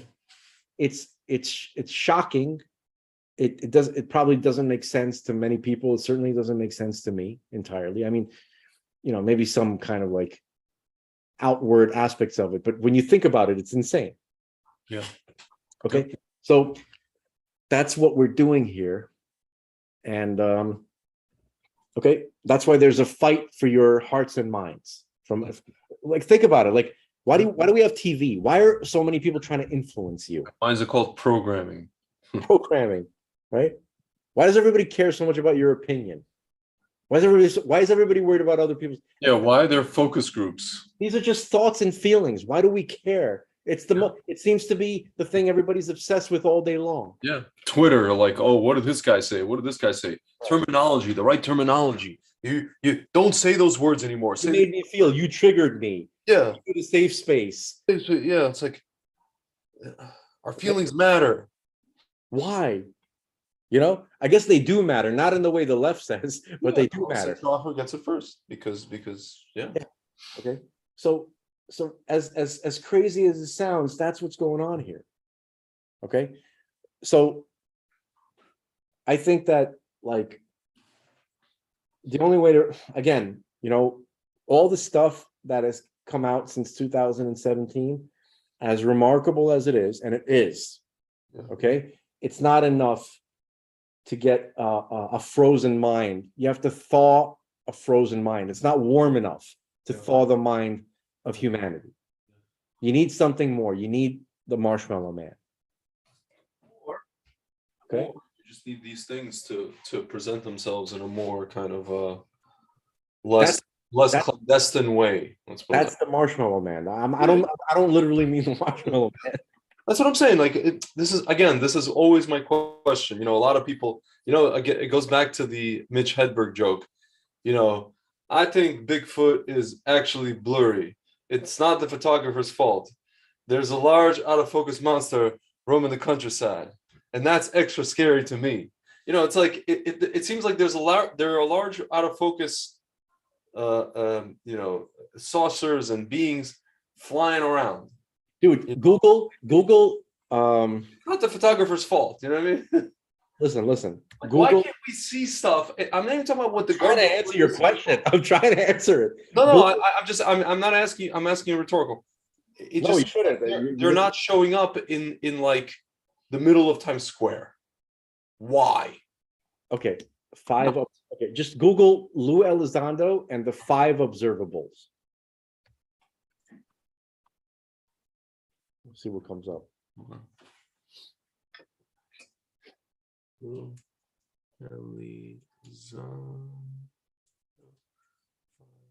The 5 observables of UFOs. Okay, when this guy Lou Elizondo, these 5 UFO traits, right? This thing on the history.com history channel. I think. Well, actually, it's the 5 observables. Hold on, I'm waiting for. I clicked on this thing. Yeah, there you go. 5 observables of UFOs. Yeah. This is absoluteright.com. Okay. WRIT. Yeah, it's not loading. There you go. Okay. So basically, the 5. Okay. So the 5. Okay. So the 5 observables are this. This is what he was looking for. Him and his investigators were looking for in this Pentagon program, ATIP. Okay. He was running for I can't remember. I think it was 8 years or something like that, or 10 years. Okay. It was a secret program in the Pentagon, and then in 2017, that's when this all kind of started coming out. So this is how they were doing their investigation. They were looking for 5 characteristics when examining this. Number 1 was anti-gravity lift. Mm-hmm. So unlike any known aircraft that we are familiar with, these objects have been sighted overcoming the Earth's gravity with no visible means of propulsion. Yeah. No jets, no fire shooting from the back, no wings, nothing. They also lack any flight surfaces such as wings. Okay, in the Nimitz incident, that's the one with Commander Fravor when they caught the Tic Tac, right? In the Nimitz incident, witnesses describe the crafts as tubular, shaped like a Tic Tac candy. Okay, that's the first observable, anti-gravity lift. Number 2, sudden and instantaneous acceleration. The objects may accelerate or change direction so quickly that no human pilot could survive the G-forces. They would literally be crushed. They would like just be a smear on the wall. Yeah. In the Nimitz incident, radar operators say they tracked one of the UFOs as it dropped from the sky at more than 30 times the speed of sound. Black Aces Squadron Commander David Fravor, the Nimitz-based fighter pilot who was sent to intercept one of these objects, likened its rapid side-to-side movements, later captured on infrared radio, to that of a ping pong ball. Radar operators on the USS Princeton, part of the Nimitz carrier group, tracked the object accelerating from a standing position, absolutely still, to traveling 60 miles in a minute. Yeah. I think it was less. That's incorrect. I think it was less than a minute. It was 60 miles away. Yeah. Okay, which means that, okay, let's say it's a minute. That would be 3,600 miles an hour. We don't have anything that flies that fast. Mm-hmm. According to manufacturer Boeing, the FA-18 Super Hornet jet typically currently reaches a maximum speed of Mach 1.6 or 1,200 miles per hour. Yeah. It's a third. Yep. The fastest, by the way, like actual like jet that we had was retired in the 80s. Mm-hmm. It was the Blackbird, I forgot the actual the thing they had on like G.I. Joe figures. The SR-71 Blackbird. It's kind of like they modeled the Cobra jet. I think so, yeah. G.I. Joe. It reached a maximum of, I think it approached 3,000 miles an hour. Yeah. But it took a long time for it to get that speed. Yeah. And if you wanted to turn at that speed, the turn would have to be so gradual that it would take half the continental United States to make anyway. So yeah, it's not recommended even in those cases. Yeah. Now, okay, so again, the second observable is sudden and instantaneous acceleration, meaning it just goes from 0 to insane immediately. 3, hypersonic velocities without signatures.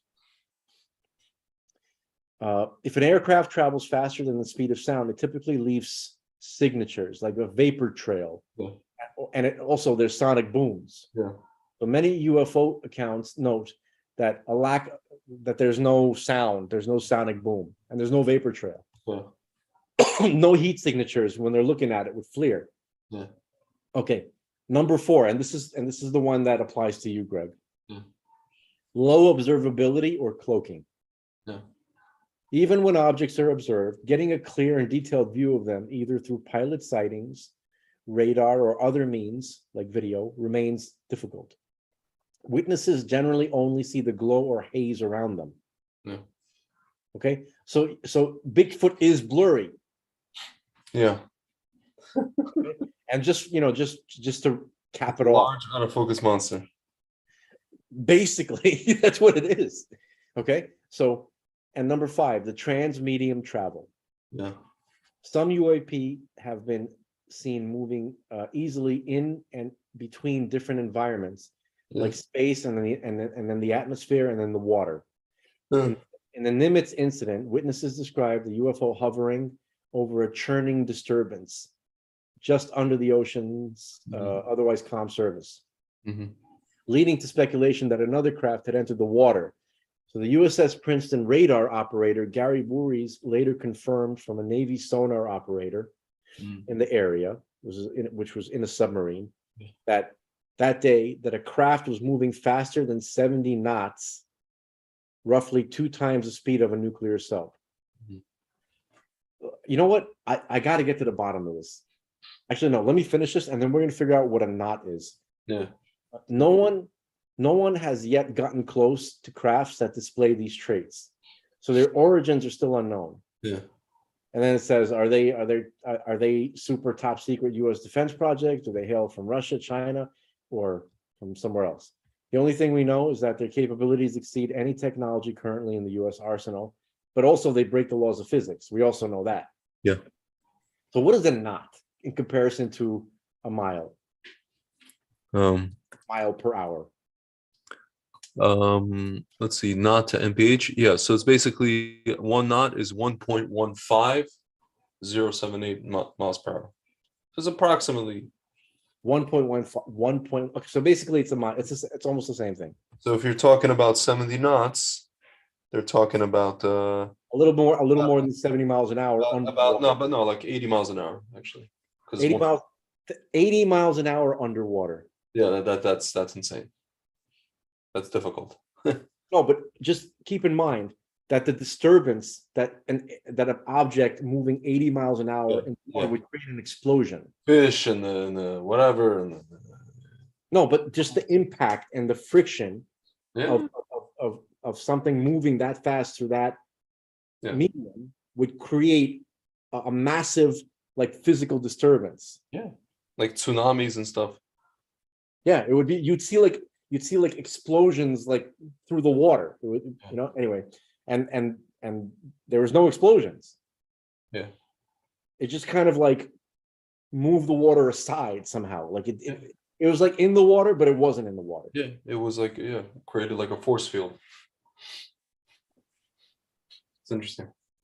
Okay, so anyway, there's your low observability or cloaking. Your the fourth observable. Low observability. I guess. All right. So what the question is if they're here to talk to us or whatever it is, communicate. So what are they here? Not yet. See, they. That's what I'm saying. So I guess that they. The way Jacques Vallée puts it, they're here to prepare us. Not prepare us, but to affect us. Yeah. Meaning, like they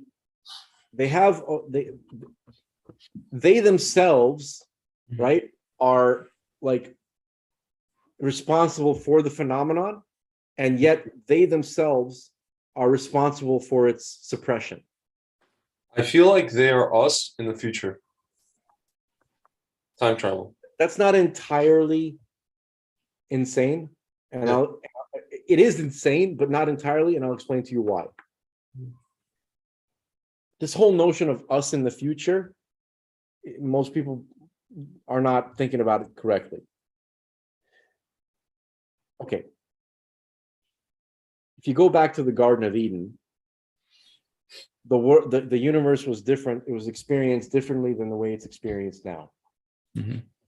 They didn't have linear time. Adam did not experience linear time. They experienced all moments, past and present, simultaneously. Not simultaneously, like it was basically time was a location. Yeah.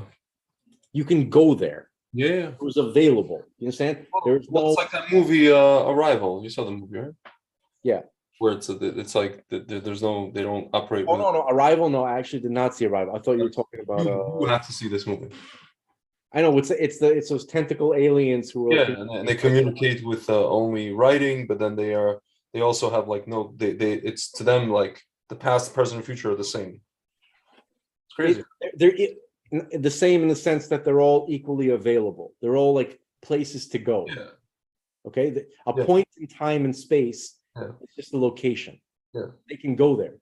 Yeah. Meaning like they can go back to the 80s if they want to. Yeah. They could literally go back to Studio 54 in 1974. Yeah. 79, whatever. 79 or 79, whatever you want. Okay. So in the Garden of Eden, you had this type of existence. And that's actually what's going to happen when Mashiach comes, and he's going to prepare the world to go back into that experience. Yeah. So, but furthermore, if you go back to the Garden of Eden, when the incident that occurred there with the tree. Yeah. Okay. So what happened was when Adam ate the tree, it caused a rupture and it caused a shattering, and it demoted humanity and the entire universe, many levels, into lower levels of consciousness, and into experiencing time in this in one directional linear fashion. Okay. And most of Adam's consciousness was kicked out of the Garden of Eden and sent to where we are. So all the souls of the people that you see in this world are from this aspect of Adam's consciousness, of his soul, that was responsible for the eating of the fruit. However, not all of Adam's consciousness was kicked out of the Garden of Eden.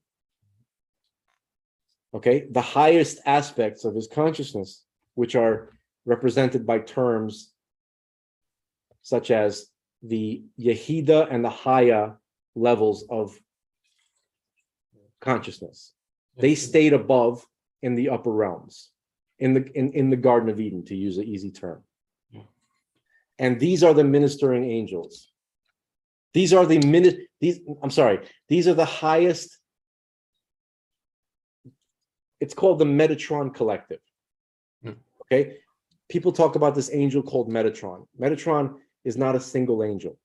It's a you could call it almost like a species of, it's a culture or whatever, you know what I mean? It's a certain type of civilization, quote unquote. A civilization, you could say.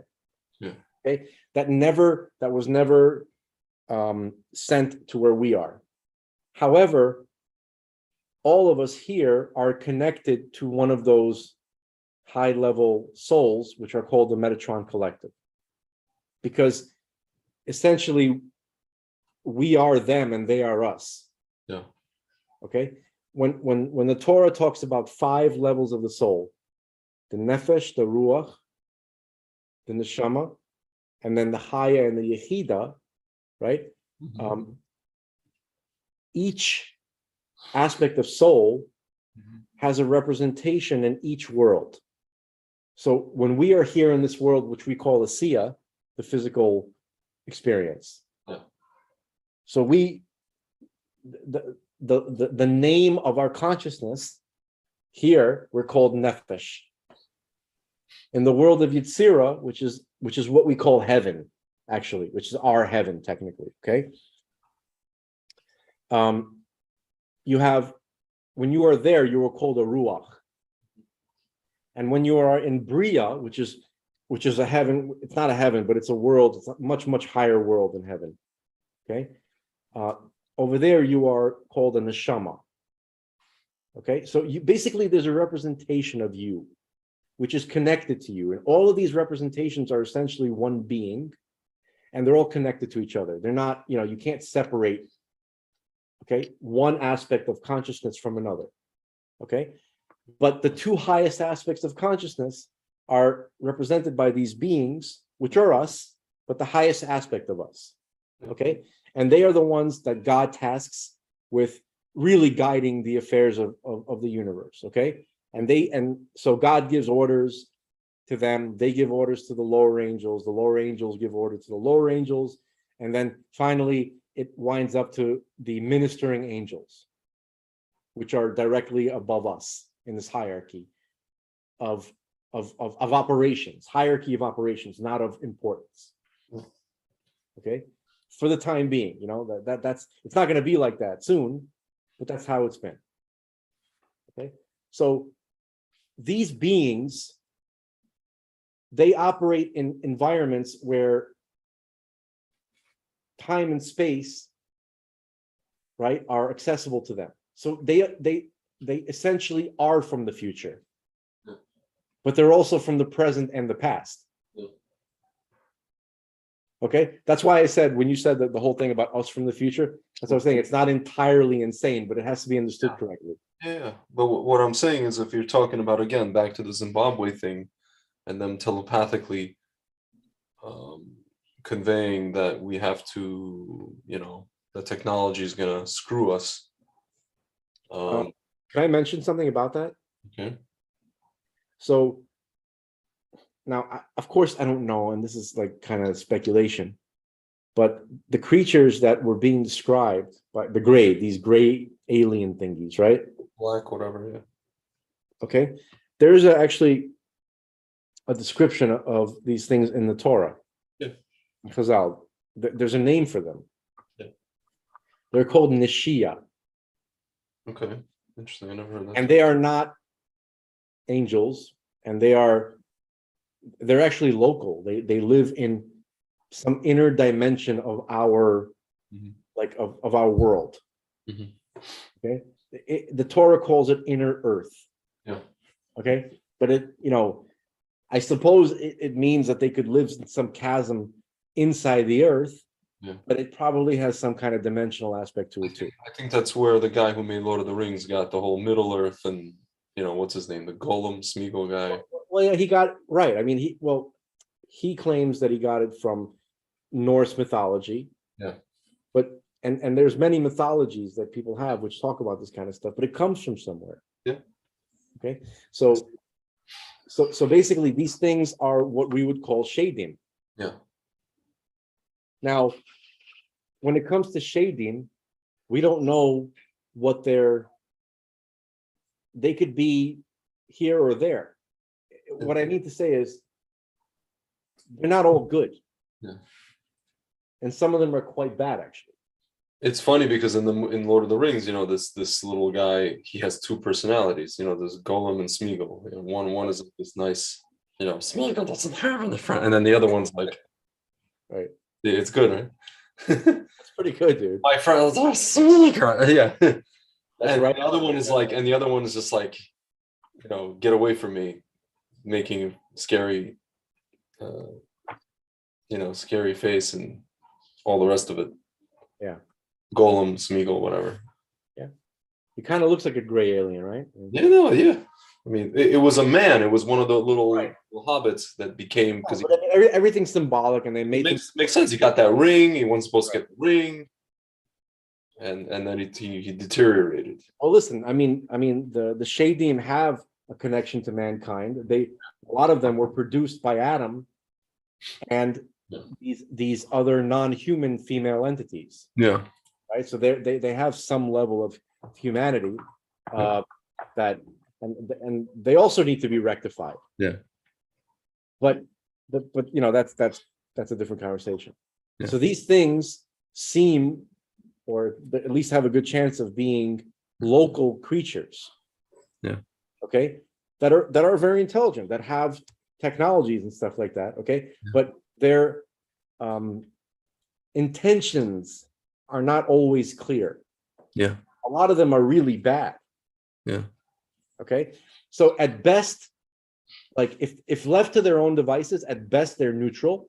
Yeah. No, actually, at best they're actually being ordered around by the angels to do certain tasks. Okay, that is possible, but without the input of the angels, these things are either neutral or they're bad. Okay, I'm just telling you from Torah sources. Yeah. All right, so that could be, what happened with the Ariel.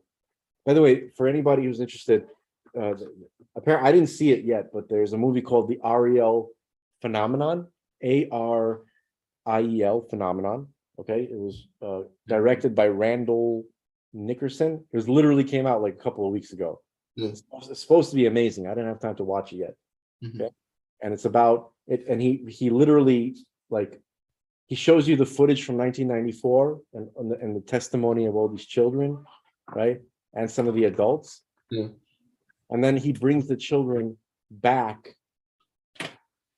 They're now all adults, they're all professionals and they're working, and and you talk to them, you see that they remember the incident perfectly, and they talk about what it's like to be an adult after experiencing that. Anyway, so that's pretty much it. Now I'm going to ask Greg 2 questions, and then we can cap it off, if that's okay with you. Please, yeah. Question number 1: what was your favorite? What I shouldn't say that. What was the incident in that movie that affected you the most? Was it the Ariel thing? Yeah, for sure. That's that was a big empathy and the message and listen. I mean, again, just the fact that it happened in 1994, and what we talk about that year a lot, and also just the impending. You understand, like in what within a year or two, the internet had taken off, and these little guys were supposedly telling the children telepathically, just watch technology, don't let it take over. And again, we see what has happened. We've pitted ourselves into tribes. We're not talking to each other. I was watching a video by Jordan Peterson. Remember this when Jordan Peterson went on Bill Maher, and this is like when they were still trying to get in the beginning. This during this whole fusion GPS crap, and they were trying to get Trump on Russia. This is 2017 or something like that, or 18. Yeah. Peterson is like, listen, I'm a Canadian. I'm watching this kind of from the outside. And Peterson goes, listen, he's like, even if you're saying that, the people that, let's say, voted for Trump or devoted to Trump politically are, you disagree with them. But that he was trying to drive home the point that, like, but why don't you care about, at the end of the day, uniting the country, right? Why are you so hell-bent on, like, why are people so hell-bent on alienating each other and pitting each other into, like, remember there used to be that every time I think about, they used to have that series in the 90s about the Civil War called North versus South. It was like a mini series. Yeah, I think Patrick Swayze was Patrick Swayze. Why are we pitting ourselves? And then there was like families that one side there was a cousin or a brother versus brother, yeah. North, and then the other one was the South. Why are we doing this again? We're doing this almost like, again. The issue is slavery, the slavery that we were talking about. Yeah. But this time it's our own slavery. Yeah. And like we're doing it again, and it's stupid because it's like now we have supposedly the age of, they said, I remember even when in high school, they were like, the age of information, everything will be at your fingertips. What information?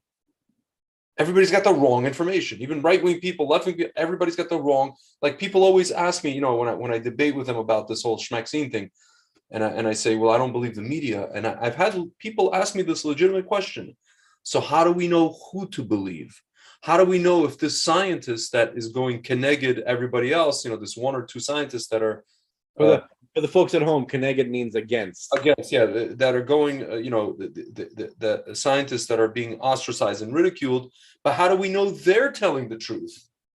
Which is it's a legitimate question. Maybe this one guy is a charlatan. You know what I mean? Like, maybe he's the freak. Maybe everybody else is right. Well, in the case of COVID, we know because we see dead people on the left and live people on the right. Sure. But what I'm saying is, like, again, it is a legitimate question. It doesn't come through the media. That comes through observation. I'm just fine. I'm talking about a general concept of, like, how do we know who to believe anymore? And it's like intuition. Fine. But again, most people, as you see, have turned that off. That switch is off. They have it. So you asked the question. Yeah. How do you know who to believe? The answer, the only answer, it's the only answer that there's ever been. Yeah. Intuition. Yeah. You got to use it. You got to cultivate. And then I had friends like the kids are, man. It seems like obviously there's an outside entity, ruling entity that is doing the whole divide and conquer thing, but at the same time, man, like these little guys that warned the kids, that communicated with the kids, were spot on, man. They knew what was coming. They knew that we would all be on our phones. And I was listening today. I was in the car and I was listening. I think it was something on the phone or maybe something on the radio talking about how, it was I think it was Bobcat even talking about how. No, it was a Bobcat or somebody? Bill Burr. Hello, it was Bill Burr talking about how if Yoshka, he's talking about as a Catholic, like if Yoshka came everybody would miss it, or like I basically turned it into like if Mashiach came, everybody would miss it because everybody's on their phones. The young generation. That's essentially what. Absolutely. And unless marshmallow man level situation, and then everybody would be forced to kind of pay attention. Yeah, I mean that's long overdue. Yeah. You know what I mean? Just trying to catch people up. Yeah. So anyway, yeah. My second question is, what do you say about North Carolina? Yeah, I'm down. I'm just, I gotta figure out what's going on with my apartment here, the sale, and also the law school thing also. By the way, I wanted to mention like that's also in line. We were speaking about the whole mission, mission-based life, and how people in the Jewish community have forgotten about that. A lot of people, not everybody. And I wanted to mention that even with this whole law school thing that I'm like applying to law school, I was talking to like a family friend, and he was telling me that like, if you're not going to be serious about it, then you shouldn't do it, because, you have to be serious about it because it's very hard and this and that and the other, and you're doing it later in life. Blah. And I was trying to convey to the guy, he's a frum guy. And I was like, you realize that the only reason I'm compelled to do this is because it's almost like Hashem implanted some sort of bot in my head to go do this. I don't actually, like, if it was just up to me, my own human, ratzon, my own human kind of drive, which most people use for these kind of things, I wouldn't be obsessing about applying to law school like I've been for the past couple of weeks. With battling these whatever it is. I mentioned this to you, like all the things that have been going on behind the scenes. Which means that apparently there's some sort of mission, and Hashem implanted in my psyche and in my consciousness this mission. And it's almost like I feel like I told the guy, and he understood it actually, because he's like, Baal Tshuva, he kind of gets it. I told him, I was like, it's almost like my free will has been kind of partially taken away. That I'm just going ahead with this beyond even what I want. Dude, you think I want to sit and like, learn? No, man, I hear you. Man. I don't. If anything, I wish I could just like maybe even like just bypass the whole thing and like take the bar and just start working as a lawyer, or I don't know, work in some area of, whatever you see that's going on. But I can't do that. I have to do this 3-year or whatever, 4-year journey. I don't even know what's at the end of it, or what's going to be during it, beginning of it, during it, and the end of it. I have no idea. I have no clue.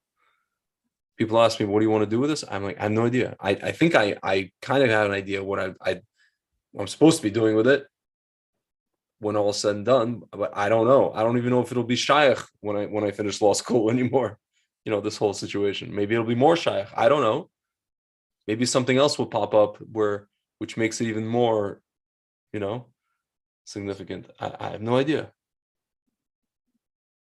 Like, but I'm just. I hope that you don't get a chance to finish the law school before the Marshmallow Man shows up. For good reasons, not. I said the Marshmallow Man, dude. Yeah.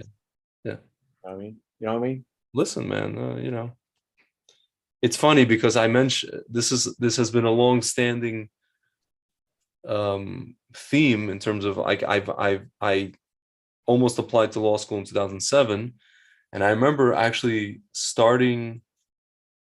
when I started the Rage program, the Torah learning in 2008, 2009, and I remember talking to this Buharian guy, and we were talking about everybody thought like 2012 was going to be it, because the whole like Mayan calendar and all that kind of stuff. There was a big, even in the Jewish world, there's a lot of stuff about 2012. Rabbi Glazerson wrote about it. Yeah. Well. And this Buharian guy is like, why are you going to go to law school? You're going to spend all that time and then Mashiach's going to come. What are you going to waste time for? Just relax. He's going to come soon. In 3 years, he's going to come. That was 2009. He's telling me, don't go to law school because Mashiach's coming in 3 years. So, you know, heartbreaking. At the same time, you gotta just do what you gotta do, man. If Hashem is pulling you somewhere, I literally feel like Hashem is pulling me somewhere. I don't feel. Again, it's like on the one hand, I do feel compelled. I don't know why, but on the other hand, the thought of, and it's just something I told the guy, and he kind of got the wrong idea. I'm like, the thought of studying makes me want to puke. The thought of sitting, even online, listening to a professor makes me want to puke. Especially these professors today, the woke. I'm like dreading it, listening to some woke crap. Yeah, man. I mean, I guess you must be being guided by some voice, because what the hell are you doing? No, giving thousands of dollars to woke schmucks to listen to their bull crap just so I can have a piece of paper so I can go work with, I don't know, maybe the lawyer that's suing, I don't know, DOD, I don't know. I'm just throwing it out there, Yeah. Like what? No clue. Like, dude, I went to this guy. He's a friend of mine. He's a psychologist. So I went to him. He gave me like a free session, and I mentioned to him, I'm thinking about law school. He's like, dude, you're 40, man. Like at this stage in life, you should be. His modality is like, here's this stage in life, and then this stage in life. He's like, I understand if you want to go do something as a hobby, kind of on the side, just to, for kicks. He's like, yeah, man, but you should be thinking about like, what's the thing that's going to give you, like you said, we have to build a family. So he kind of gave me that advice, and I'm trying to explain to him, like, man, and I thought as a psychologist you would understand. I'm like something subconscious is happening here, and it didn't register when I said that. So I don't know. What do you think? I'm going by your instinct, man. Frank's from the beginning though thought I was wasting my time. Listen, but at the same time, you obviously have some kind of intuition, and I got to respect that, man. You know what I mean? Because that's what I'm trying to get people to cultivate. Yeah, that's the irony. That's the irony of the whole thing. Yeah, if that's what you're trying, if that's what you're, if that's what you're being told, then there's probably something to it. Apparently. Listen, I said like this. I said to Hashem, if you have me not be accepted by any of the law schools I apply, then it is what it is. Then it's not meant to be a thing. So yeah, I mean, you're waiting for how many more? Just like two more.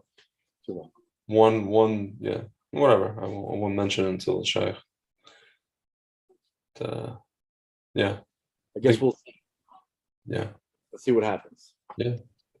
Listen, I can tell you this. I'll tell you this. I'll tell you this. The whole apparatus, this LSAC thing, owned by Microsoft. When you put in your basic information, they have a whole thing of like 15 different genders and about 7 or 8 different pronouns, and then they give you a optional other, like whatever you want as a gender or pronoun. I don't know. The whole thing is one big ball of woke. They have a diversity. You could write a diversity statement.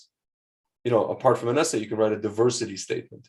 How what sets you apart in terms of your diversity, background, experiences.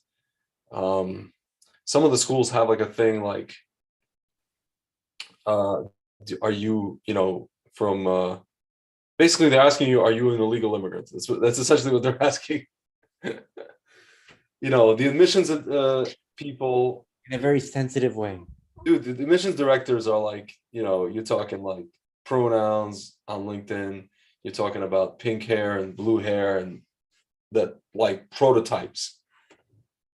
They're literally prototypes from the factory, these people, Yeah. So that right there makes me not want to even participate in the whole shebang. So I know, man. I mean, listen, like I said. Yeah.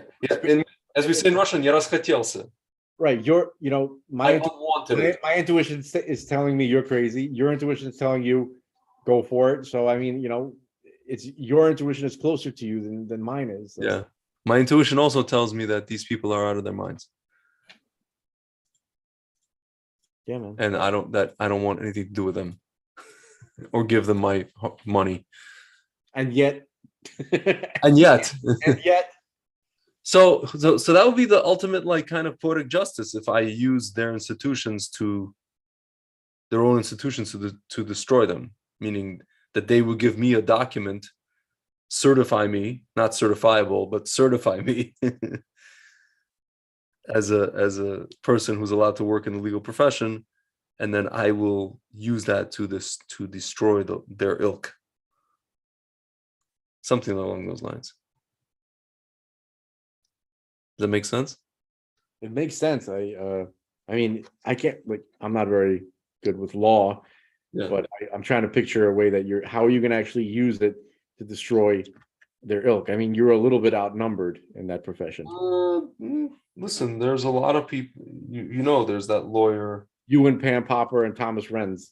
Oh, but there's a few. No, it's not just him though. There's a bunch of these people. Fulmacher, what's his name? Who?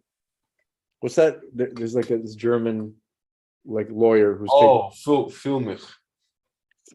Mueller Fulmich.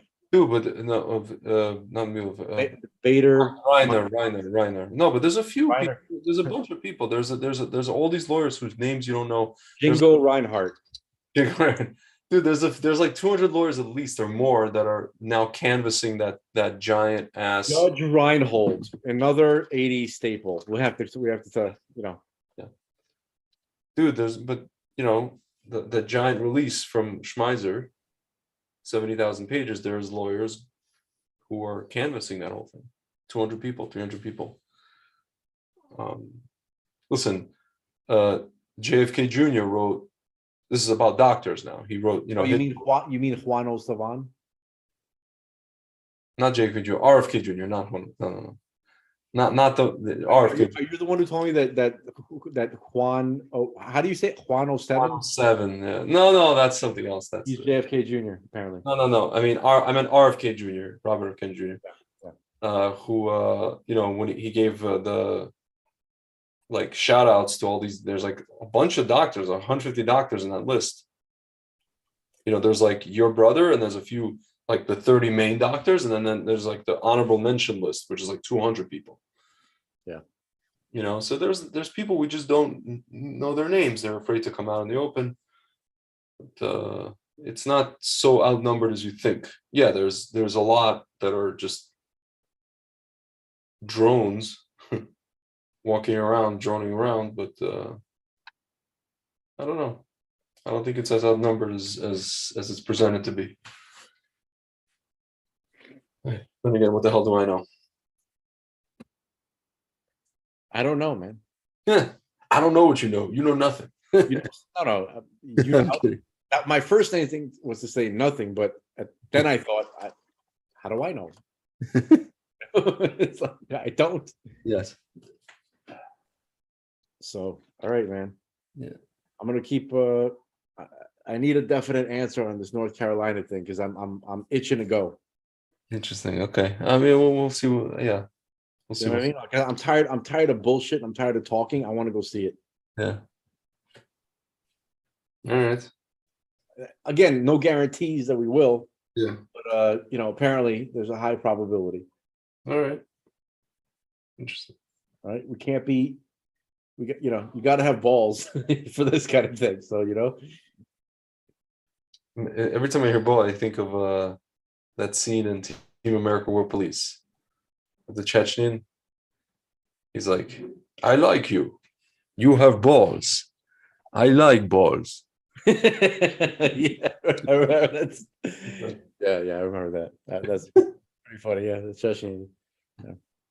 Whenever I think about balls, I think about this movie, which I cannot even remember its name. It was a 90s kind of like crime drama with Nicolas Cage.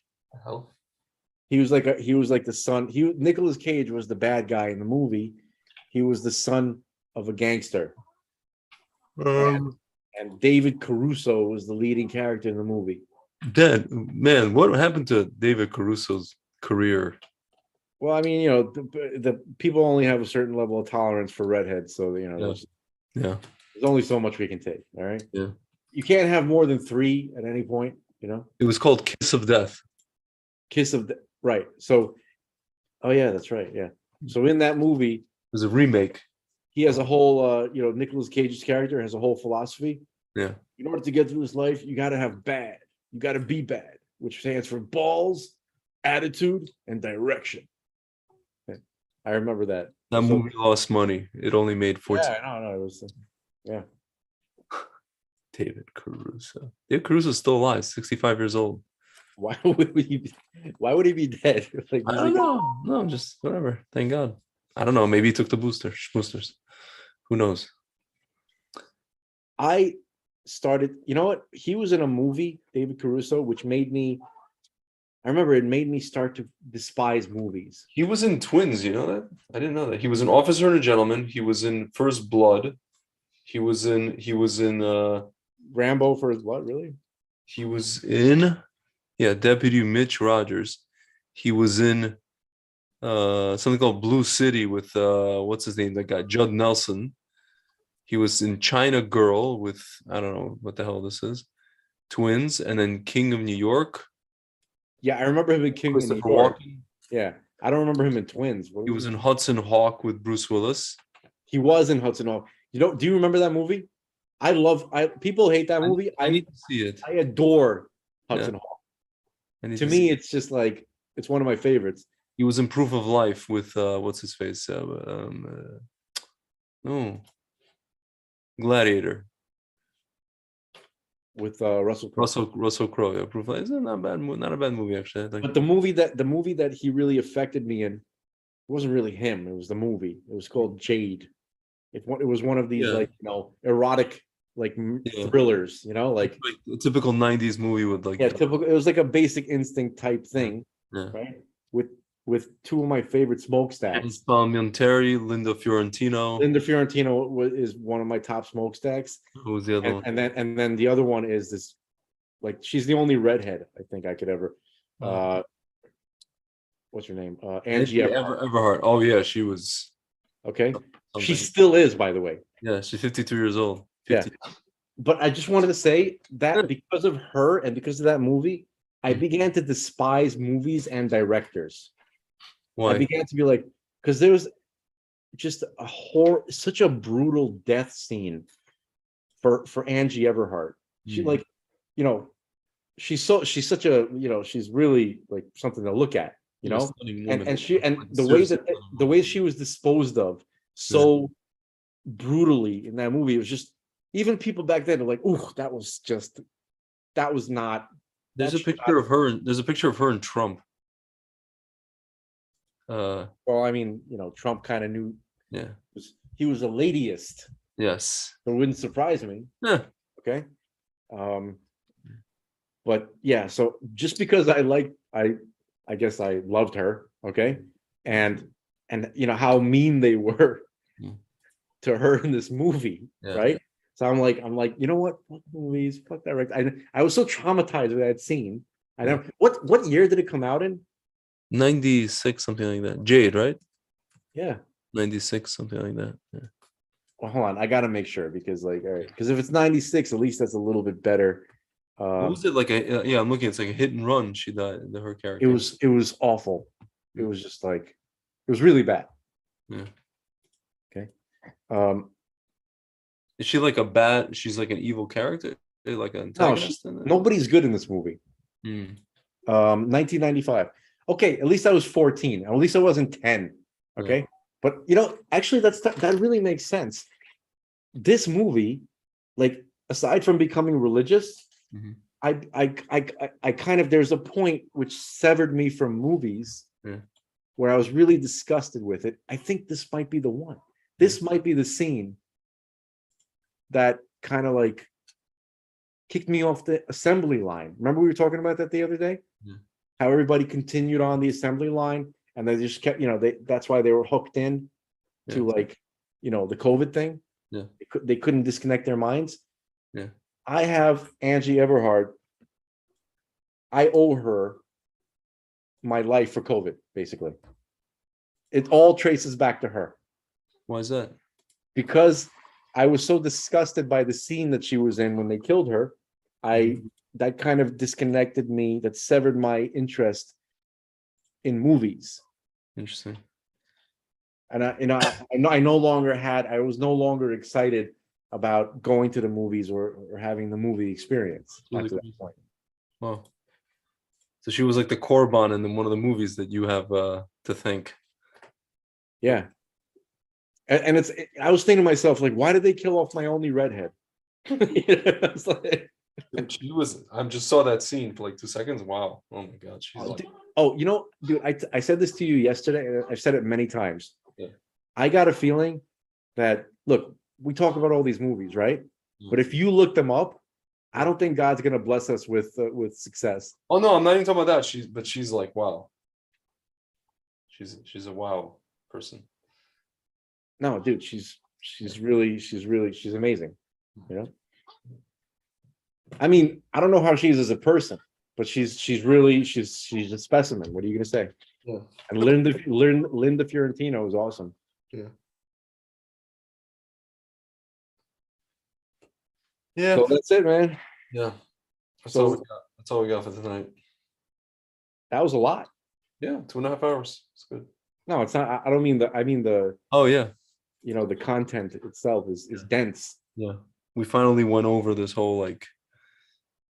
I finally got him to watch a Phenomenon. I actually feel maybe you're the only one that I needed to show this to. Yeah, maybe.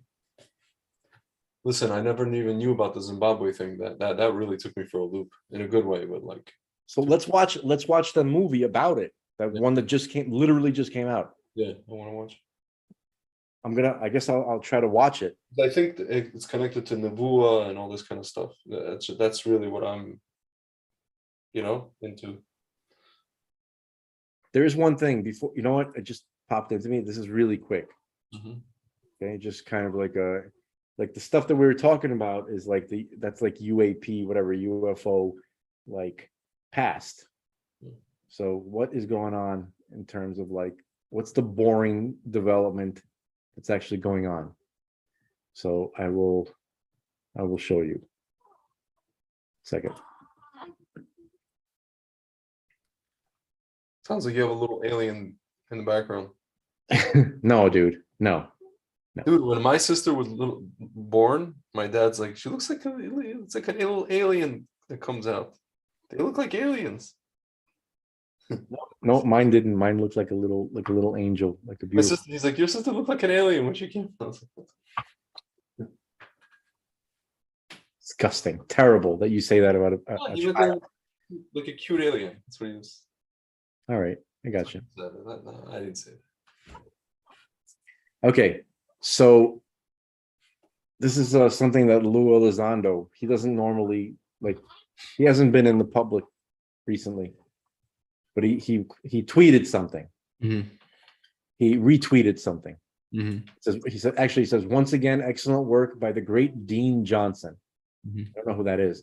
This is a direct result of our tireless efforts behind the scenes, most notably Christopher K. Mellon, talked about him earlier, right? The congressional staffers and our courageous elected officials. Yeah.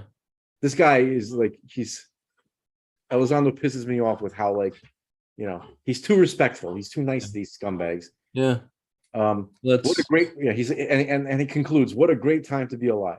So what is he talking about? So Dean Johnson, who the hell is Dean Johnson? First of all, opinions are mine. I don't know, but he posted something. Dean Johnson looks like he's opinions are mine. Yeah, I don't know these guys. Maybe some congressional staffer or something like that.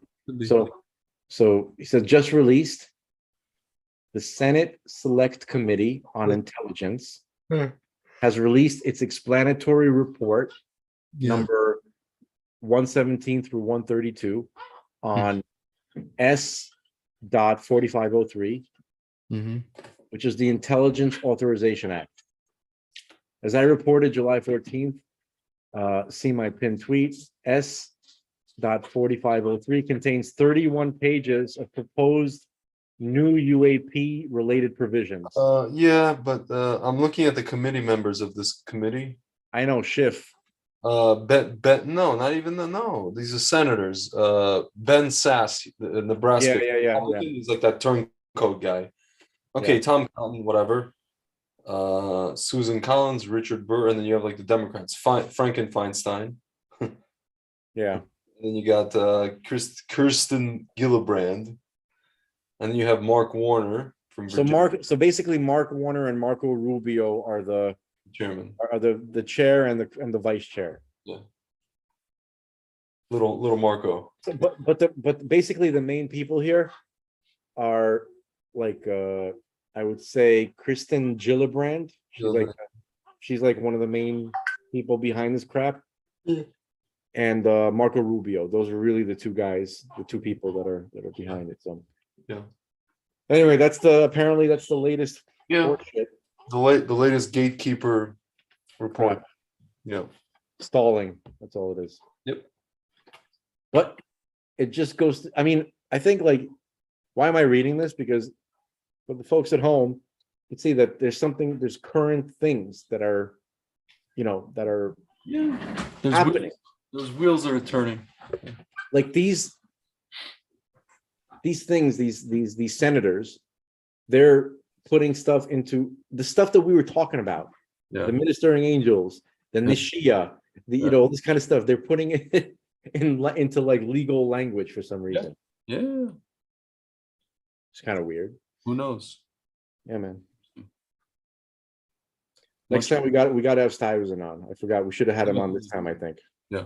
Or maybe not. Actually, thinking about the topic that we just talked about, that probably no, it's fine. Yeah, it would have been too many interruptions and let's have him. All kinds of uncomfortable moments.